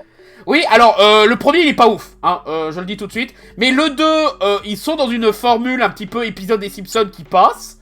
Le troisième, c'est malheureusement par défaut l'une des meilleures satires politiques que le cinéma français ait fait de ces dernières années. Le quatrième, il est mignon, j'ai pas encore vu le 5, mais voilà quoi. Honnêtement, j'ai vu pire comme comédie. Le premier, mais t'es en train de dire qu'il y a des suites d'une franchise de comédie française qui sont potentiellement pas daubées du cul? Ça arrive. Non, mais surtout les tuches, quoi. Ouais, j'avoue, je comprends que les gens qui ont dû dois s'arrêter au rien premier film... attendre, Je comprends que les gens qui ont dû s'arrêter au premier film et qui ont dû se dire non, je veux pas voir une suite de ce truc, je comprends d'où ça vient. Moi, le premier tuche que j'ai vu, c'était le 3, et je peux vous dire que c'est une meilleure porte d'entrée que le premier film. Ah. Ils ont fait d'autres films, le Palmacho, je crois que non, ils ont juste... Ah, ils ont fait les vedettes. Ils ont fait les vedettes, oui, c'est ça. Ouais, Ouais, mais tout le monde a oublié, donc... ouais voilà. Les tuches Bon, seraient pas trop l'anti de du cobu, surprise. ouais. Ouais, voilà, pas trop surpris parce qu'on a beaucoup plus vanté Santa et compagnie que la classe américaine. Et je pense surtout que les gens ont un peu plus vu la classe américaine que Santa et compagnie aussi. Ouais, il y a des chances. Oui, il y a ça ouais. Il y a aussi. des chances. Voilà. Et puis Santa et compagnie, il se laisse regarder, il traîne pas et tout, il a un bon... Voilà, c'est un Bon, bon oui, film la en classe dehors américaine, du quand genre même. de la comédie aussi, Bon. tu vois. Voilà, Ah, Nado Alpha, bonne soirée. Rendez-vous bonne soirée. mercredi pour la suite. Ah oui. Oui, bah d'ailleurs, là, je pense que c'est le bon moment de faire les annonces de live pour les prochaines fois. Donc, sans se douille. Ah oui. Ah, ça. Bon, en attendant, je vais Oui, voir où est-ce que je vais vous alors. envoyer faire un raid. Ah. Les annonces de live. Donc, ce qui se passe, donc comme d'habitude, le lundi avec Johan, on fait notre revue de la semaine, donc la revue de presse des Chapoules sur la chaîne de la Sorcenouille et avec l'épisode de Macaron Cassis Violette, donc notre petite satire avec des marionnettes. J'ai Ensuite, mis le lien de la chaîne de la Voilà. Sorcenouille. le mercredi, comme tous les mercredis, on est ici sur cette même chaîne avec Michael, voilà, et on joue à Kingdom Hearts. Et là, on va probablement finir le jeu Kingdom Hearts 2. Donc, Normalement, ça c'est la fait fin qu'on fait la prochaine fois, ouais. Je sais Non, pas normalement, si... si c'est pas là, Je pense pas que je vais réussir certains boss cachés, parce qu'il y en a un particulièrement difficile. Ceux qui connaissent le jeu savent de quoi je parle. Donc voilà, quoi. voilà, si on fait pas la fin, ce sera parce qu'on aura trop galéré sur un boss difficile ou qu'on se sera un peu acharné, Voilà. on verra. Enfin voilà, normalement on finit le jeu, et si on le finit pas, ce sera la prochaine On fois. finit l'histoire, en tout cas. Et le samedi d'après, eh ben, il y aura un nouveau vidéoclub virtuel, ou peut-être que si MJ a réussi Alors, à si publier je son finis flop, avant, oui, peut-être. voilà. Si je finis le flop Voilà. à temps, on fera une vidéo sur les mentions honorables de ce flop-là. Alors, moi, Normal. je te souhaite Voilà. de finir le flop avant parce que je ne serai pas là la semaine prochaine. Ok, donc je vais essayer de me bouger le cul Et là-dessus. comme mon ça flop, rendra eh ben, tout bon. c'était mon top à l'envers, et ben j'ai rien à dire. Voilà, Et, ouais. et puis comme ça, ce sera l'occasion de parler des films dont je voulais parler. On n'a pas eu le temps parce que ça, Oui, le, voilà, le parce live que- n'a malheureusement duré que 5 heures. Bah ce sera le moment, oui. Oui, ce sera le moment de parler de ces films-là, surtout que moi aussi j'ai quelques films dont j'ai oublié de parler dans les deux vidéos et que ce serait bien de caser, voilà, donc faut en profiter. Voilà, donc possiblement on fait ça samedi, on sait pas encore, on va voir. Voilà. Voilà, et sinon, si vous aimez découvrir des chaînes YouTube très cool, il y a la chaîne de Nathan, vas-y, mets ton lien, fais ta pub Nathan, Voilà. allez, fais ta pub, oui, Nathan c'est qui a bien, sorti voilà. une vidéo sur Magical Doremi qui est Mhm. très intéressante. Voilà, Et- s'il y a et des je- nostalgiques de Magical Doremi, n'hésitez pas. Je, Voilà. je ne regarde jamais mes stats, mais là je tombe dessus et je fais oh merde, elle a dépassé ma vidéo sur Fairy Tail. Ah bah, tu commences à Magical avoir Magical Doremi, Doremi, Magical c'est un peu plus Doremi. culte, faut dire. Fairy Tail, c'est Mm, le mm. truc que les gens supportent à peine, mais Magical Doremi, il y a un culte derrière, tu vois. Voilà, bon, malheureusement, je vois que ma vidéo où je suis le plus fier, c'est la celle qui a le plus bidé. Ouais, bon, Ah. c'est ça. c'est un grand Bienvenue dans classique. mon monde, hein. C'est un Ouais, grand classique. Voilà. de l'avoir fait, je me suis amusé. Bon, sur ce, Bah, voilà. je vais être dans la facilité, je vais vous envoyer voir le live du joueur du grenier sur Civilization 7. Voilà. Juste pour varier un petit peu les goûts. Et bah, du coup, on vous dit. On a un démon dans le chat, attention. Coach. Il y en a plein qui Oui. passent en arrière-plan depuis tout à l'heure de démons. Bon, et du coup, sur ce, voilà. Sur ce, bonne soirée tout le monde. Et à la Bonne prochaine sur la soirée. chaîne. Allez, Merci ciao. d'avoir été là. Merci à tous. Salut. Bye.